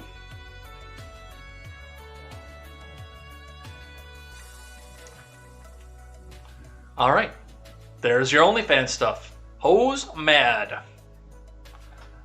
Alright, let's keep going here. We got 15 minutes left. We got half the show to get through yet. I don't think we're going to make it, you guys. I think we're going to have to carry over to Monday. By the way, Sully, reach out to me. I got a question for you after the show. Because we did have to change our date for the Across the Board, and I'm still looking for somebody on the right wing of a male variety to sit in and round out the panel. I've got everybody else. I've got the other 3 confirmed. I just need that one right-wing kind of guy to come and talk about infrastructure. From the Milwaukee Journal-Sentinel. State files 2 new motions in the Rittenhouse case to get donor names and use new video. From Bruce Vielmetti. As he watches some men exit a CVS store across the street, Kyle Rittenhouse can be heard saying he wished he had his rifle so he could shoot them. At least that's what prosecutors say is going to be on the short video formerly posted on YouTube. It's part of a motion they filed to use the 29-second clip as other evidence in Rittenhouse trial on charges he fatally shot 2 protesters and wounded a third during protests in Kenosha last August. The clip, taken 15 days earlier, appears to be taken by Rittenhouse or someone with him in a car. In the evening, parked across the street from a CVS store, you can see people inside and a black man as he jogs out of the store. A voice that sounds like Rittenhouse says one of the men appears to be armed and says, "Bro, I wish I had my fucking AR. I'd start shooting rounds at them." In an affidavit accompanying the motion, Kenosha County Assistant District Attorney Thomas Binger says his office obtained the video last week. It does not say how or from whom. The motion notes Rittenhouse had no personal interaction with anyone at the CVS store. Quite simply, the defendant saw something, jumped to a conclusion based on exactly 0 facts, and then threatened to kill somebody based on his baseless assumption and wrongful interpretations. The defendant's understanding of the proper use of his AR and of deadly force is crucial to this case, and the video demonstrates the defendant was eager to use deadly force in an unlawful situation. Binger says the video is relevant to show Rittenhouse's state of mind when he fired the shots on August 25th, a crucial element to his self-defense claim. The video also demonstrates the defendant fervently sought to insert himself as an armed vigilante into situations that had nothing to do with him. Finally, and perhaps most importantly, the video proves that the defendant was ready and willing to use deadly force in a situation where it was completely unjustified. You know, in stark contrast to the situation that was completely justified that you're actually trying him for. Fuck you, persecutor. And by the way, as we look into this here, not to mention the fact that this is almost a year later, and you're first hearing about this now, tells me that there's some fucking bullshit that's going on here. There is some absolute fucking bullshit that's going on with this. This is crap. And I'm going to tell you why this is fucking crap. When we look at this, when we have a look at what's going on here, this is... I wish I could tell the story that I wanted to tell. But I didn't get permission of the person involved, and we all know the person involved, so I can't tell this story. But this is another situation here, where the persecutor is now going back and looking through everything that a person ever done in their life, just like what they did, and what the left cried foul about. Oops, I tapped the microphone. And the left cried fucking foul about when they did this with St. George, with St. Richard, with St. Jacob, with St. everybody else on the other side of this here. They're looking for something. They're fucking desperate at this point. They can't open and shut this case because it's clearly self-defense, and they know it. But they have to put this head on a fucking pike. Otherwise, their woke leftists might run them back up out of town. There is nothing that I saw in this video that tells me that this was anything other than self-defense. And if I understand correctly, from the video, it's just audio. They don't see the guy. So this could be anybody going down the fucking street. Oh, hey, this sounds just a little bit like fucking Kyle Rittenhouse. Hey, well, this might be him. But they can't see him say it. All they can do is hear a voice. It could be my voice. It could be your voice. It could be Sully's voice. It could be Quest's voice. For all we fucking know. They have no idea who it is. But they are desperate, because I don't think they can do it. And I don't think they can jury taint it either. I think that's the other thing. I don't think they can honk the jury, like they did in the Chauvin case.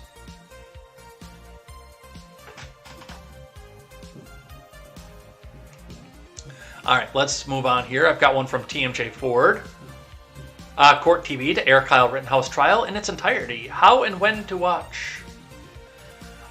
So this will be interesting. And we're going to be talking a lot about this, especially because... You know, like I said, I live like a mile away from where this actually happened.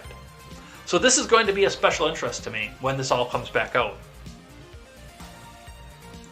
Court TV will be airing the trial of Wisconsin versus Kyle Rittenhouse in its entirety in the months ahead. Rittenhouse has been charged with killing 2 people during the protest that followed the police shooting of Jacob Blake in Wisconsin last summer. The trial is scheduled to begin on November 1st. You can watch on over-the-air channel 4.3, on cable, live streamed on CourtTV.com, YouTube TV, Pluto TV, SiriusXM, as well as Court TV app for Roku, Apple TV, Amazon Fire TV, and Android and Apple devices. Yeah, they want to make sure the world watches this one too. This is going to be the exact same thing as the Chauvin trial. The entire world will be watching as they put the fate of an 18-year-old boy on trial.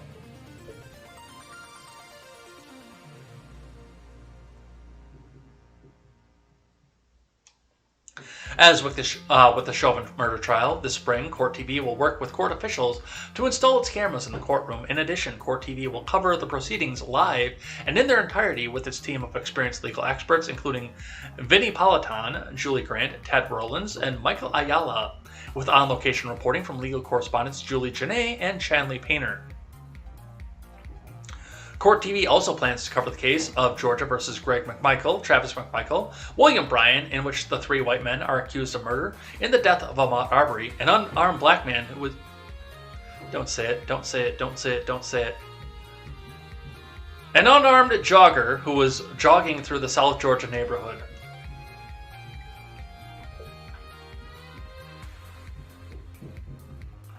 It has never been more important for the court system to have full transparency with the American public.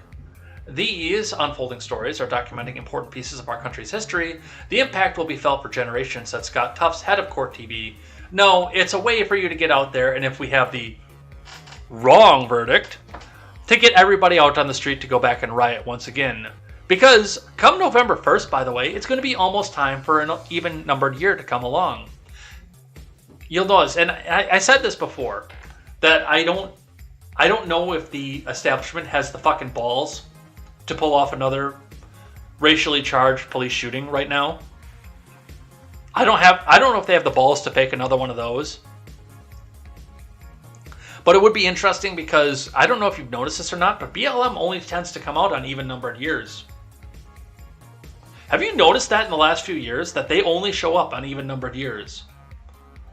The 2014 Michael Brown riots, 2016 they were out, 2018 they were out before the midterms, and then of course 2020. They only show up in even-numbered years.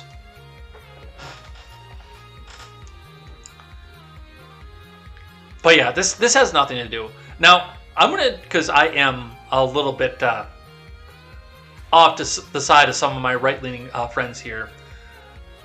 I think that the McMichael brothers and William Bryant, well, maybe not William Bryant, he did just film it, but the McMichael brothers, they need to get the fucking chair. Because they had no business doing what they done. No matter what. No matter what they said they were trying to defend, we live in a system that still has police and policing involved. Now, if we go on to the anarchist dream where we don't have policing, yes, they would have had full business to come in and investigate and struggle like that. But they had no business in the system that we have, in the judicial system we have, playing vigilante. They didn't need to be out there with a gun trying to round up a black dude. And yeah, those fuckers should get the chair. But Chauvin did nothing wrong. Rittenhouse did nothing wrong. The cops in the Rayshard Brooks case did nothing wrong.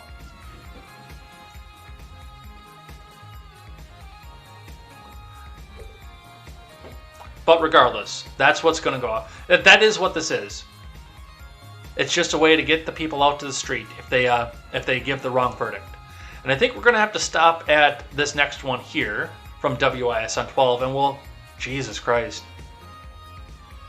We still have half the show left, and it's 9 o'clock.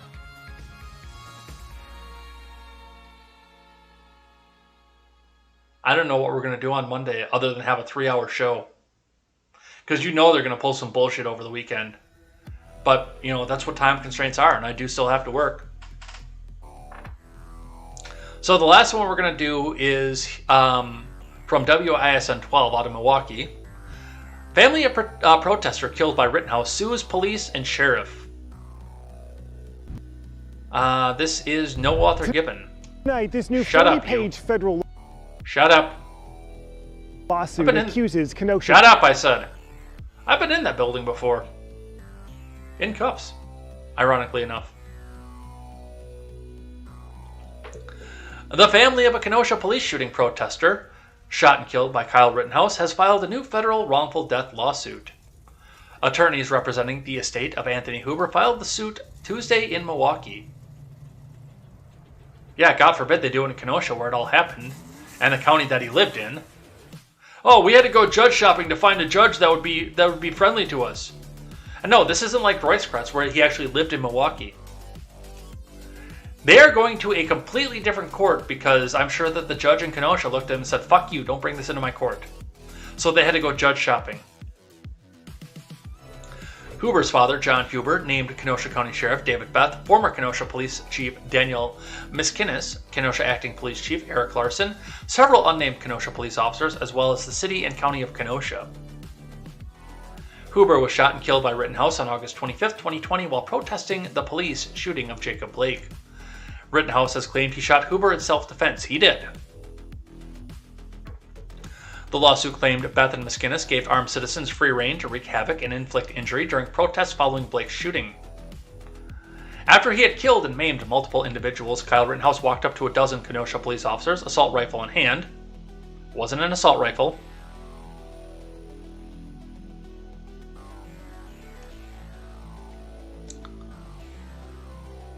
Yelling he had just killed innocent people. No, he wasn't. He was yelling that he had just killed people. What did the police do? They spoke to him and let him walk away, Huber family attorney Anand Swaminathan said. Why do I know that name?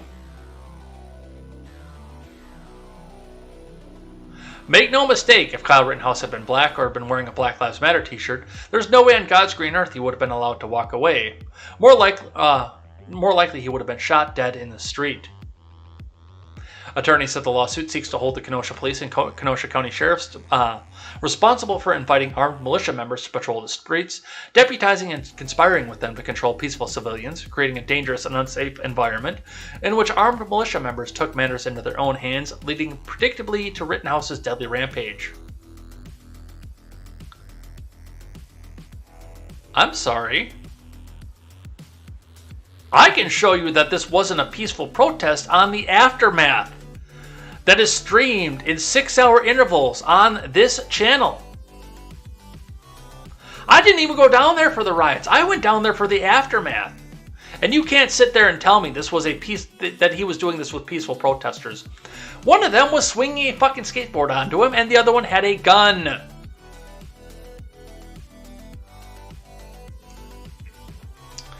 Making matters worse, militia members were captured on video saying the police planned to push the demonstrators toward the armed militia members so they could deal with them, a statement from the Huber family attorneys read. Shortly after Rittenhouse's shooting spree began, when it ended, Anthony Huber and Joseph Rosenbaum were dead, and Gage Royce himself had been shot and injured. Instead of arresting Rittenhouse, Kenosha police allowed him to walk right past them and away from the scene of the crimes. That I could say that they might have a little bit of something for, because on any other situation, if somebody kicked through that door right now, the one that's over to my right here, if somebody kicked through that door right now and caught a 50 cal in the fucking face for it, after I turned the camera off and went over and put another one in him just to make sure, when the police came to deal with what was happening, my arms would be behind my back and I would say, okay, I'm going to go down to the county shop. This was clear self-defense, but we are going to go down to the jail until everything is figured out. And then my one phone call would be to Steven to say, hey, you got to organize Contemporary for the rest of the week.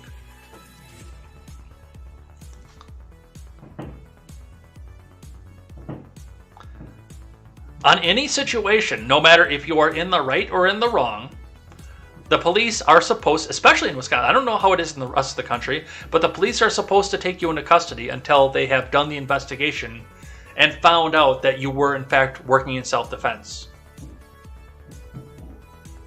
If you have killed somebody, they're to take you into custody. So yes, the police in that situation did fail in what they were supposed to be doing by Wisconsin state law. I don't necessarily agree with it, but that's what they were supposed to be doing by Wisconsin state law. So that's the only thing that the Huber family might have off of this. But of course, it's the big stop story of, if the police had done their job, my good little angel saint boy would be alive, as he was in a crowd of people that were trying to blow up a fucking gas station across the street from a hospital too, by the way, I might add.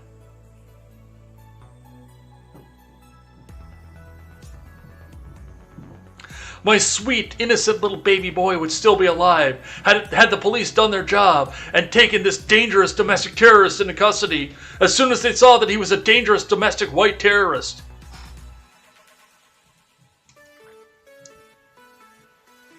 That's what's going on with that. Alright, and with that, we are actually going to cut it off for the day here because it is 9:01. I've got to get to work. We have 1, 2, 3, 4, 5, 6, 7, 8, 9, 10, 11, 12, 13, 14 articles to still cover coming up on Monday. We'll figure out how to do that because I can't do a 3-hour show. That cuts into Stephen and Graham's time. But we'll figure something out here and go with that. Maybe we'll just push some of this off to the Red Ned show. I don't know. We'll figure something out. We got to figure something out.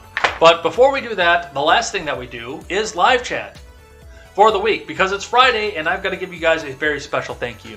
So let's get the live chat up here so you guys can see what you guys are doing today.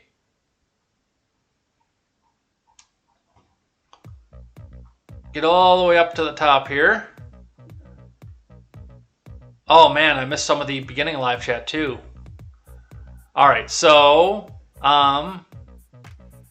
Eric says, you hearing the audio in the background? Turns out he ate just too much Taco Bell. Thank you, Bloosh, by the way. That's a new name in here. Thanks for coming in here and hanging out with us. A cell phone could be his detonator, unless it's all fake like it was. Okay, we got to get in and see what you guys did over the week. So on Monday, we had a busy week, by the way. You almost filled the entire page this week. So thank you for telling a friend and telling 10 friends to come in here and hang out with us. I want to get to the point where I have so many names on these pages that it's one page a day. But we are filling this notebook with old friends and new friends, and I'm very happy about that. So thank you guys.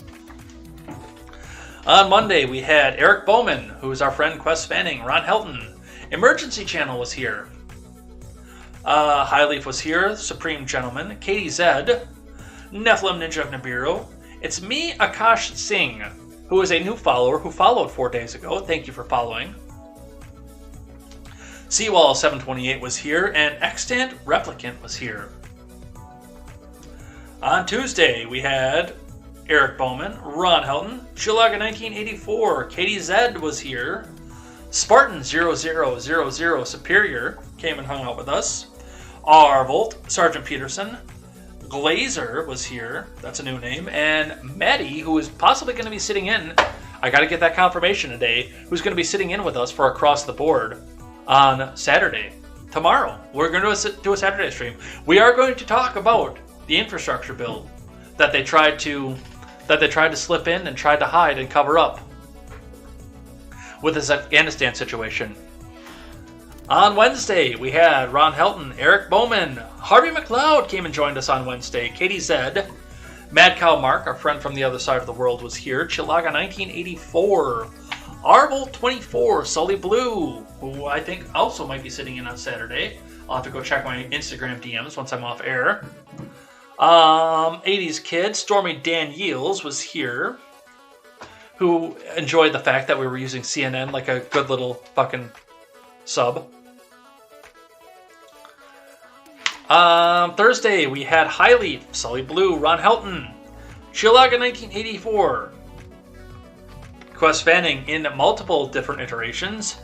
Ben Wild was here, Sergeant Peterson, Random Randy, Katie Zed, Vampire Hunter D, and Must Be Right. What do we have today? We're talking about a Tyco phone today. That was the phone that he had as the trigger in his vehicle, the Tyco phone. We have Katie Zed, Eric Bowman, Ron Helton. Eric Bowman, why do they always include a middle name? Like, are we going to mix him up with a coworker? I mean, I include my middle name. Yes, Edgar is actually my middle name. Ron Helton says, is that some of that white privilege? They didn't shoot him. Katie Zed says it sounds like a fake accent, or he's playing up his accent. Huffing and puffing and blowing hot air like the Huffington Post. Random Randy is here. When he starts talking about his bomb, I could tell it was BS. He has less knowledge of explosives than I do. I will neither confirm nor deny the amount of knowledge of explosives that I have. Eric Bowman says ex-wife, ex-husbandry. 80s Kid is here, says run, Forrest, run. Chilaga 1984 is here, says bad actor. The next one will actually be Tom Hanks. Life is like a box of chocolates. Eric Bowman says, what cause was that? The cause of the Democrats have to step down, man. Katie said, I'm surprised they didn't say, this is MAGA country, and throw bleach on the camera.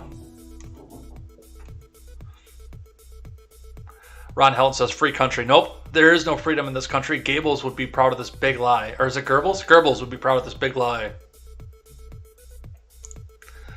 Eric Bowman says he only wants to let the Nigerians in because he knows they'll beat up Jussie Smollett. Random Randy says they want him to sound like a dumb redneck and also supposed to be a bomb expert. Yeah, that's the same thing. Like, the state of North Carolina refused the Medicare expansion for people under the poverty line. He's in an $80,000 pickup truck. Wow, how is he below the poverty line? You guys didn't think we would notice that? Plus, it's lifted on top of it. Which, throw another $10,000 on top of that. Ron Helton says he just wants Biden to sniff his hair. He feels left out. Eric Bowman says, Lieutenant Dan, where are your legs? Random Randy says, having been a medic on the range for Army combat engineers, they never used ammonium nitrate. You blowed them off!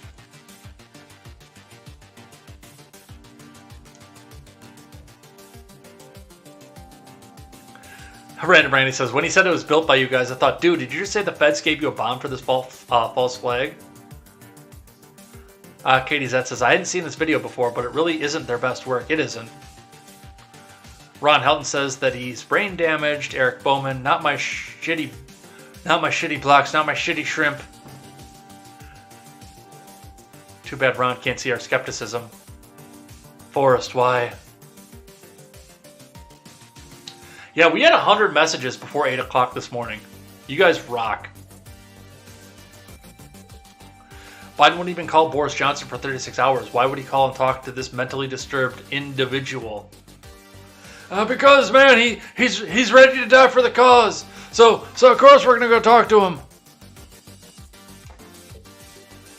I got to fix the night bot to allow for the Pretzel Rock spot too, because there's some good music on here, and I want you guys to, if you like it, especially if you're hearing it in the background, to be able to go look it up and download it, or look it up on YouTube for yourselves. It's some good stuff.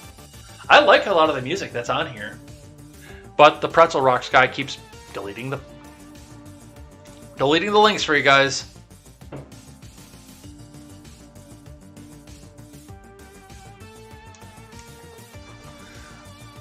Bunhauer. Yeah, man, they gonna come on, man, and they gonna, I'm ready to die for the cause, man, and we got they gonna bomb out here, man, and they gonna, what happened when 5 pounds of gunpowder, man, and they gonna go with 2.5 pounds of aluminum nitrate, man. Come on, man. 80s Kid says, I know what's coming next. Trump's fault. They already tried to do that, and it fell flat.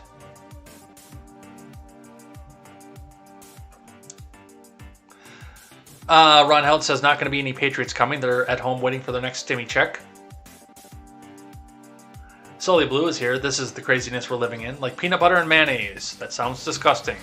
But I also can't eat mayonnaise, so I have no frame of reference. Maybe it's good, and I don't know. Sully Blue says it amazes me the article is posted with so many errors. Bowman says suspicion building. Bowman says not to be confused with Floyd Hercules Roseberry.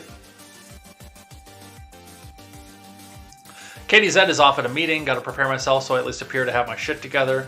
Aw, come on. You should have stuck around and laughed a little bit more. He went boom boom in his pants. Picked by the American government, more like it. Yeah. Ron Helton says, you missed your chance to be a body shield for AOC. She must have been scared out of her little mind. Okay, I was in DC when this happened, and I don't know what this could have happened, man. Okay, puppy, this could have been dangerous for me, puppy.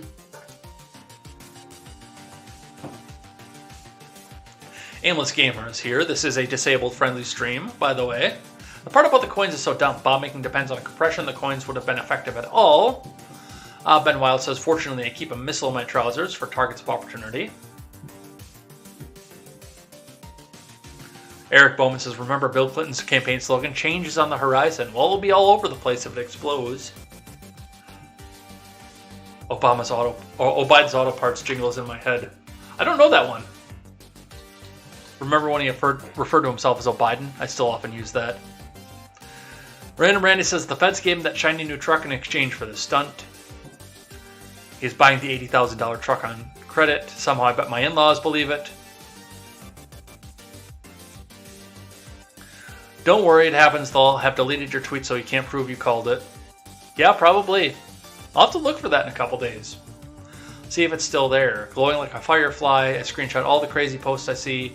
I have screenshots showing the CDC manipulating the coronades death numbers. One date changed from 1,300 to 15,000 over the course of a few months. The data must have come in real slow. TKTS is where you buy discount last minute tickets for a Broadway show. He must be the next Lee Harvey Oswald. After all, they're using his middle name. Half the cops you see in Midtown are anti-terrorism unit police rather than local precincts. That's interesting.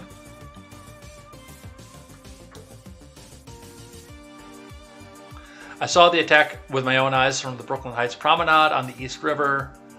Rapid collapse is what happens to one's erection when they think of Hillary. Oh, I just read that out loud.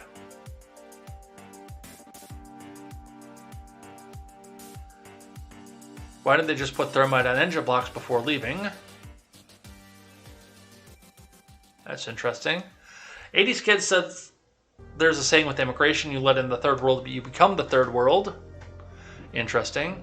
Hit right on the head. What did I hit right on the head? Oh, the thing with Afghanistan, I think. We're literally the only country expected to take in everyone. Mountain Mama, it's so funny, yeah. Did you see they crashed 2 choppers the day they took them? No, I didn't. That's interesting. Using the word forces for the Afghan army is a bit of a stretch. Bowman says this music is kind of 80s. Sounds like it's from one of the Ghostbusters movies. Abe Lincoln. Did you just say Abe Lincoln? Music makes me think of playing a Cold War, waiting for the game to start. Oh, I've never played Call of Duty. I probably could now. This little computer here can probably handle it, but I've never played it.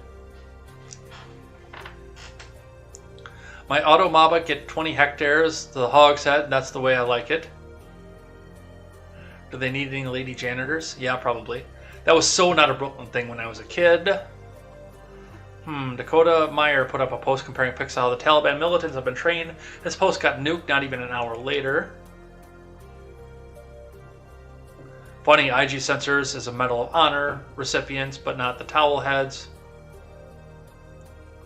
About $1.8 million is what that apartment, or what that woman would probably have to bring people in from Afghanistan if she really wanted to. I'm guessing that is a 2-bedroom.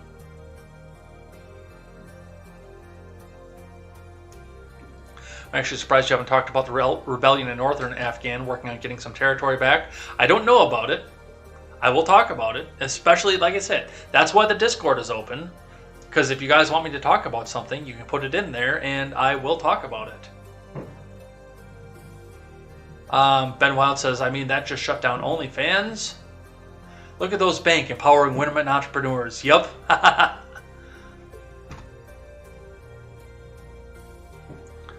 It's being led by the son of a well-known guy fighting against the Taliban before. OnlyFans will lose the only reason they're known. It's actually because Rachel Dolezal, not Drosier, roast everyone out, and people will just find a new platform. Yeah, exactly. No DBDA. I don't know what that is. Lathered labor. So what exactly is the other content on OnlyFans? No idea.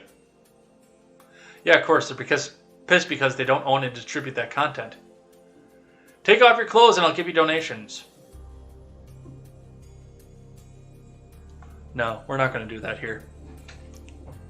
Thank you, Silent Caster. I'll take donations to keep my clothes on. Ben Wild. Ron Burgundy in a $10,000 suit. Best part about dating an ex-Playboy model, I got to see dead ass whenever I want, even though she was nutso. I mean, hell, these Insta thoughts are mostly what you find on OnlyFans anyway. There's going to be a nipple police because how else do you enforce it on millions of content creators? Tonya Barrios, she did it way back. Actually got to talk to Hugh before he passed, which is kind of cool. Oh, that is kind of cool, actually. So why have OnlyFans without content? Because that's called Instagram.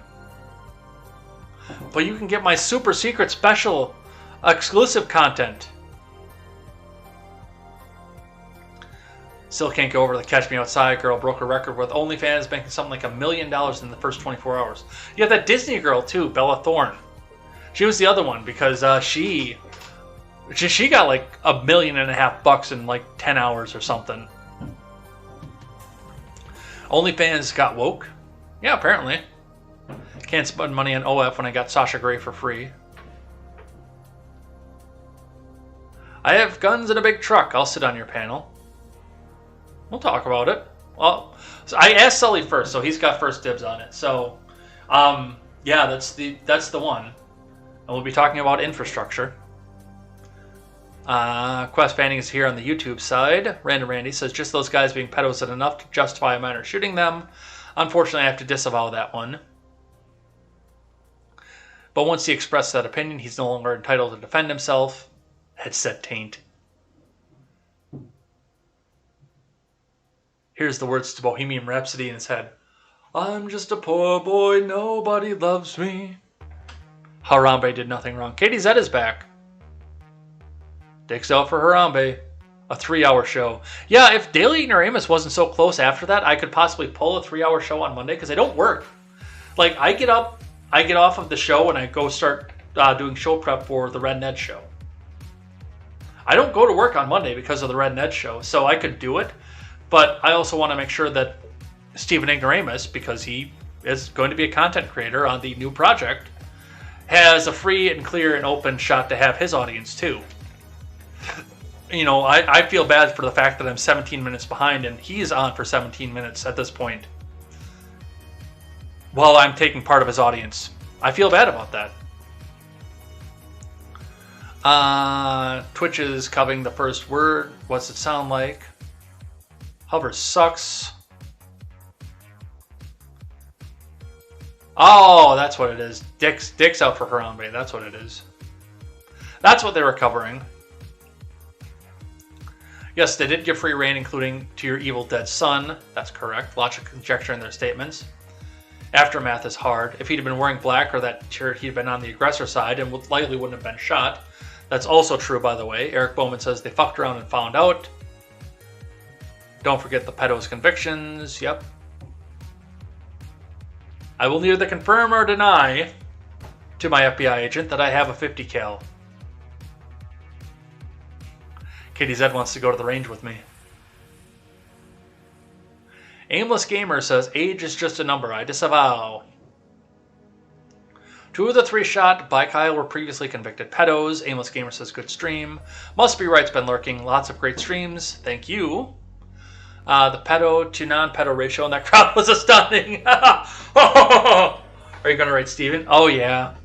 Yeah, unfortunately, I can't do that. And I'd love to, because I'd love to just bring the audience over to there. Especially because at the time we started reading live chat, we had 10 people over on Twitch. When they redid the shooting range in my high school's basement, they found dents in the gas main behind the wall. Miners accidentally killing pedos is poetic justice. No more raids. Both of Steven's Twitch channels were new, just like my old Quest Fanning one. Oh shit, didn't know Eric was a new Quest. What's up? Yeah. Harvey McLeod is here. Welcome, Harvey. Speaking of newts, how about those brown kids?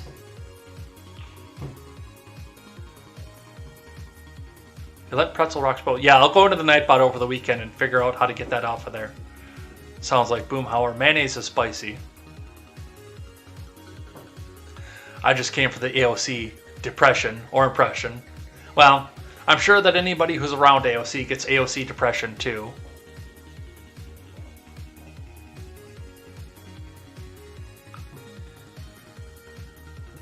Sticks up for Harambe with a D. The Entrepreneurs. Salcaster, oh baby. I read OnlyFans for the articles. I also have guns in a big truck, sir.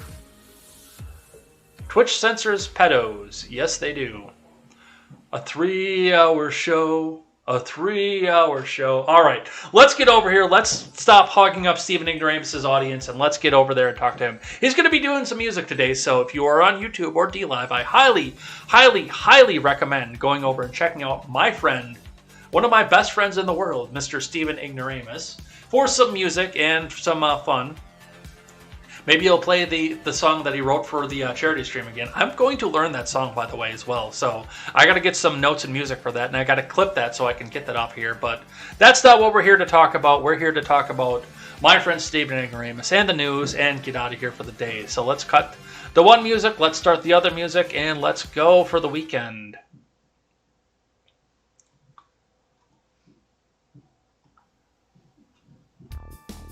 All right, so thanks everybody who came by and hung out with us here throughout the week. All the names here. We got almost a full page of names here, you guys. Just a couple of lines empty on this. I know you guys can fill this up for next week, so tell a friend, tell 10 friends. Let's do this off here. You guys rock. Thanks everybody for coming and hanging out with us. We will be doing across the board this weekend. I've got a slate of great guests. I hope I get that fourth one. So I will see what's going on with that. That will be at... The monologue starts at 5:30 Central. The guests come on at 6 Central Time for a 45-minute roundtable, and we will take live chat afterwards. So definitely come back and hang out with us. We got some good guests, some new people. One person for sure that's going to be new on this channel, and one person obviously you're familiar with. So come back over, come and hang out with that. That's going to be a great... 2 people that are going to be new on this channel, by the way. 2 confirmations that are going to be new to this channel. So come back and hang out with us. That's going to be a great time. Lots of live chat. I love having these roundtables. I haven't done it for so long, and I want to have another one here, just talking about what's going to happen with the kidnapping, what's going to happen with the Afghanistan thing. But definitely we got to talk about the infrastructure because they're trying to hide it here. Anyway, let's go over and talk to Stephen Ignoramus. Let's go chat in this live chat and hang out with him. I'm going to go get some breakfast, get myself off to work so I can finish off the day, and we will see you here tomorrow for Across the Board or on Monday for more Contemporary and the Red Net Show. Until then, you guys, I am Jay Edgar, and this is Contemporary. Take care.